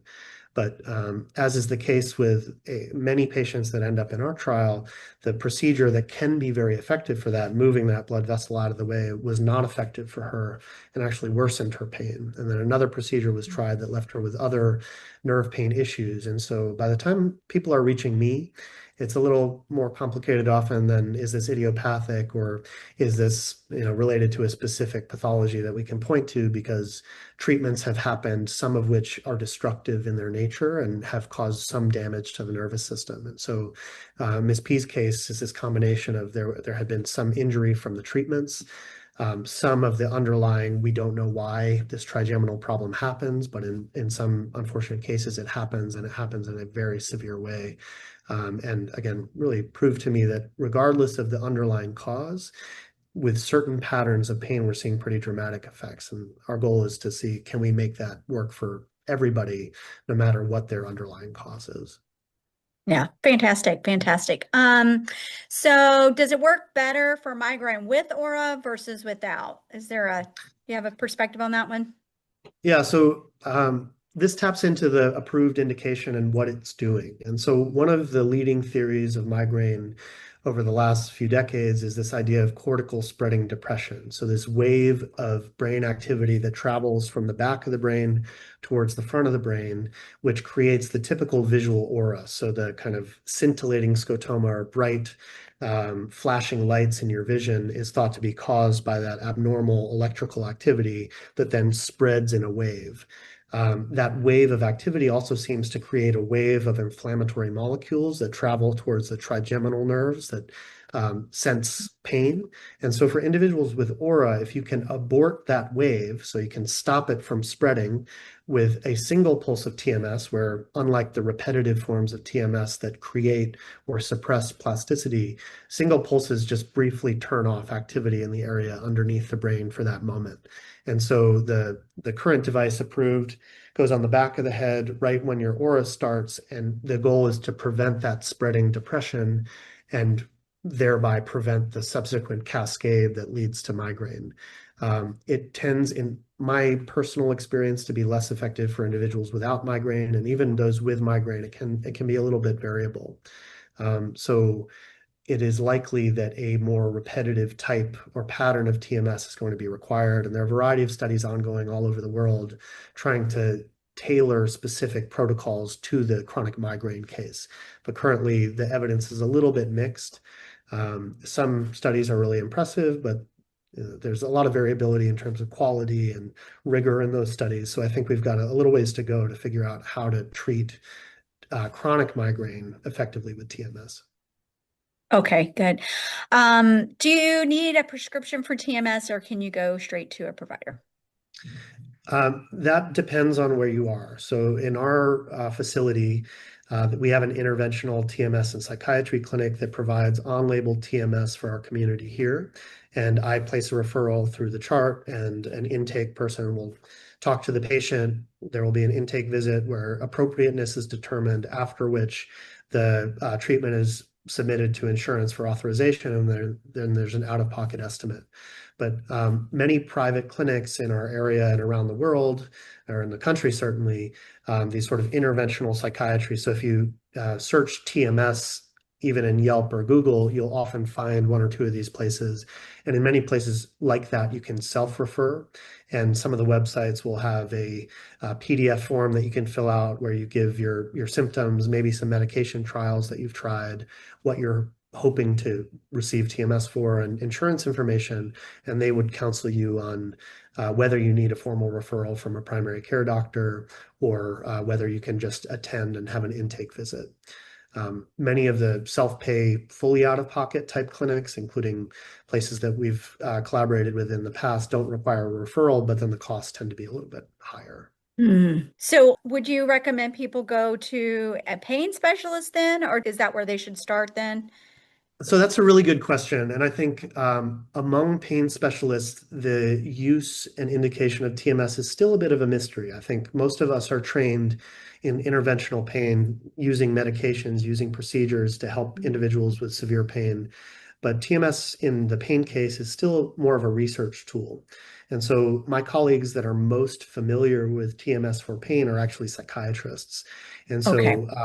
in general, seeing interventional psychiatry and telling them that you have pain is probably a better way through than asking your pain doctor for a referral. Although you can try that, especially if you're established with a pain physician, including a pain physician who may be up to date on the most recent developments in terms of the research and the new guidelines, especially out of Europe that came out in 2025, that have now added TMS to the first or second line of treatments that we should be thinking about. So more and more, I think you're going to be seeing your pain providers becoming more knowledgeable about TMS and where it fits in the overall landscape of treatments.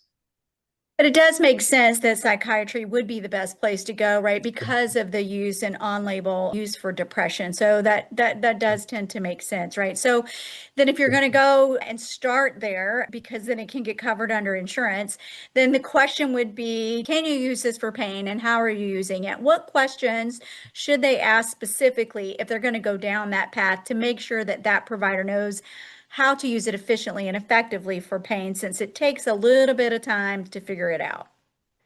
So that's a great question. I think important for the audience here to be appraised of that. And so in some cases, you may find more of a one size fits all. Like we do TMS for depression, we do the depression target. You can come in and get that treatment and we'll see what happens. But the fundamental questions I think that are important for individuals suffering with pain to ask in these contexts are the three treatment details that I mentioned. Where are you stimulating, at what frequency, and for how long?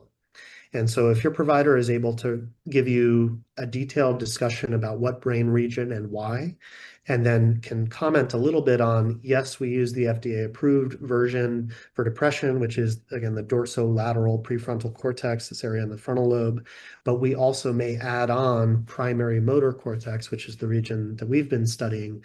Those are individuals that you may find some flexibility in terms of protocol. So let's say we are aware that the motor cortex is the most effective and evidence-based region, and we may offer you, after you get your 20 minutes of TMS in the dorsolateral prefrontal cortex, some additional stimulation at the motor cortex.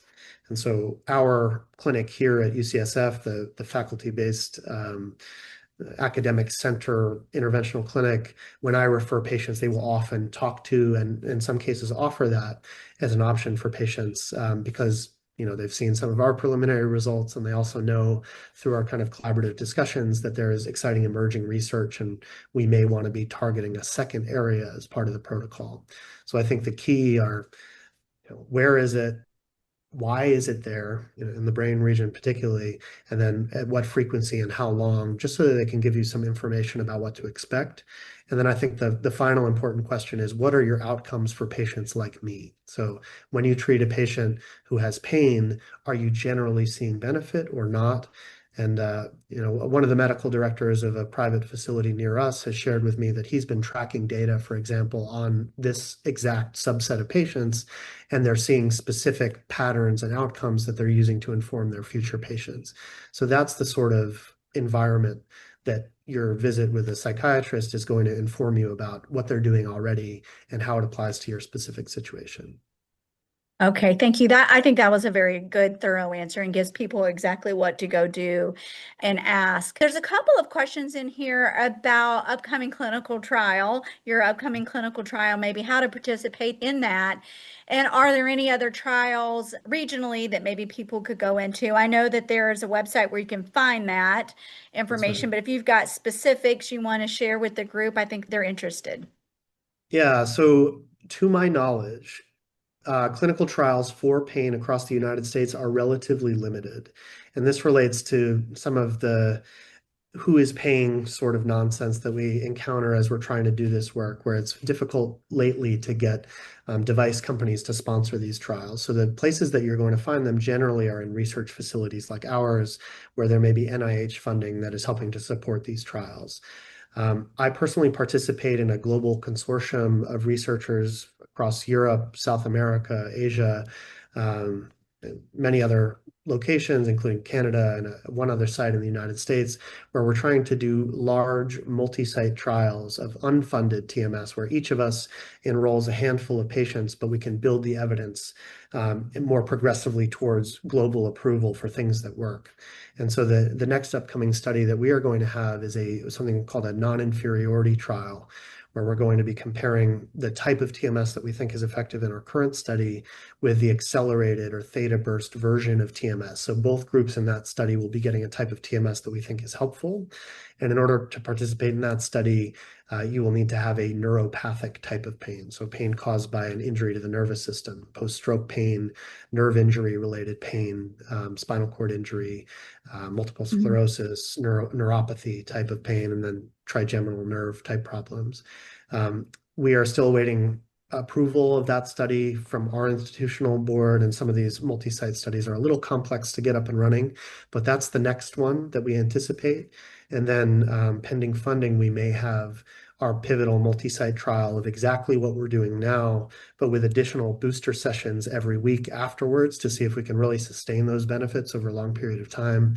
That should be enrolling starting next summer if everything goes to plan. And so our goal in general is to broaden access through research, but also through research to learn what works, to develop approved indications. And so these are the two kind of near future studies, but we hope to have a variety of other research-based studies where we're doing more open label things where you kind of know what you're getting, but we're studying more of the mechanisms of the why it works. So you get some benefit, hopefully, but we also learn from you about why or why not it may work. So the best way Okay, to thank find you, those things, sorry, a long-winded answer, but the best way to find those things, you can go onto my faculty page, which was on the summary slide through UCSF, and it lists our active trials, but you can also search on clinicaltrials.gov and search the words TMS and chronic pain, and it'll give you a list of enrolling trials across the United States. Okay, very good. Thank you so much. NPA also has on our website a list and link to those clinical trials as well, the clinicaltrials.gov. So I want to thank everyone. I want to ask everyone, if you will, please take a look at the poll that is going to be put up in front of you. Help us understand your feedback for this session. We appreciate it. Dr. Motzkin, thank you very much. Unfortunately, we are now out of time, and your presentation was really phenomenal, and I think gave everybody a great sense of what it is, how to evaluate its use. And I think really the key takeaway is you can use TMS for pain today. You have to find somebody who's using it basically for depression and willing and understands the research well enough to be able to apply that for pain. And you should get, and it is offering very substantial results beyond that of medications. So hopefully I have that summary correct. If not, step in there. That's perfect. Thank you, Sherry. Okay. Yes, perfect. Good. Thank you very much. All right. Thank you, Dr. Motzkin. We will check in with you soon on my end to follow your research and keep abreast of what's going on so I can keep everybody here. Before we go, I want to just give everybody a quick update of what we're going to cover tomorrow. I want to, and before I do that, actually, I want to just recommend to people, we were not able to get someone to speak today from pain reprocessing therapy, so PRT, pain reprocessing therapy. I did want you to have access to that information, painreprocessingtherapy.com. I really highly recommend you take a look at that. Also, that's a new therapy. It's very similar to what Dr. Norman Deutsch talked about in his book, and there are people trained across the United States for that. And it's having very good results. Hopefully we'll have them on our upcoming podcast soon, but I did want to point that out. You can go and do some research there. So tomorrow will be our fourth and final day of the summit, and we're all looking forward to that. Please take a few minutes, if you will, and let us know how we did overall today. Give us the feedback that you think will help us to prepare for the future. We want to make sure, if you're not happy, let us know. If you're happy, let us know. Thank you. I see that poll's up and people are already responding to that. So thank you for taking the time to do that. So tomorrow we get started at 9 a.m. We'll finish at 1. We've got 4 speakers. It'll be our last day of the summit. And I do think this topic tomorrow, which is talking about mental and emotional health, really reflects and encompasses everything that we've talked about over the last 3 days. Because if you've got any type of neurological challenge, you typically have some sort of emotional challenges with that. And we're going to hear from 4 individuals who've got different technologies and therapies that can help you rebalance your emotional system and also treat addiction. So Dr. Garcha is from Flow Neuroscience, and he is going to be talking about the new FL100 at-home device. It's an FDA-approved headset. It's using transcranial direct stimulation to retune the brain's electrical activity to help individuals who have treatment-resistant depression. So this is a new device. It's just now available in the United States. It's been available in Europe, and I think you'll find that very valuable. Dr. Faruqi, who is from Kentucky, is going to be talking about the PRISM system. It's a groundbreaking neurofeedback tool, and I know multiple people in our chat have asked about neurofeedback. So tomorrow we will be talking about that. And this has really been very effective in the treatment of PTSD. So you'll learn how that neurofeedback system is working for trauma responses and really helping address that in a very profound way. Dr. Brent Boyette is going to join us, and he is going to be talking about ketamine. We talked a little bit about ketamine earlier today, and you'll find that his conversation, while it's focusing on treating addiction, it's being used in so many different ways. He's going to discuss not only ketamine, but other psychedelics, and he's involved in both treating and in research, so using ketamine for treatment as well as doing research on psychedelics. So this use of neuroplastogens, you heard that today, that is the term for ketamine and any other psychedelic. And he also employs this biopsycho-spiritual model. I think Dr. Spiegel and Dr. Motzkin talked about biopsychosocial, and Dr. Boyette puts in the spiritual component of that as well. And then we're going to close the day with Dorothy Henning, who is a Feldenkrais and Happening Technique expert. And she's really talking about how to use those to bring emotional balance regardless of what your challenge is, whether it's depression, whether it's trauma, whether it's addiction and anxiety, how to use these tools and techniques to bring your system back into balance overall. So I want to encourage you to get some sleep, because sleep is necessary for you to put everything that you've learned today and cement it into your brain. I want you to get some nutrition so your brain is in a state of plasticity. Follow that with a little bit of exercise, and you'll be ready to learn and absorb everything we have for tomorrow. So I'll see you tomorrow morning at 9 a.m. Thank you so much for joining us today. Bye-bye.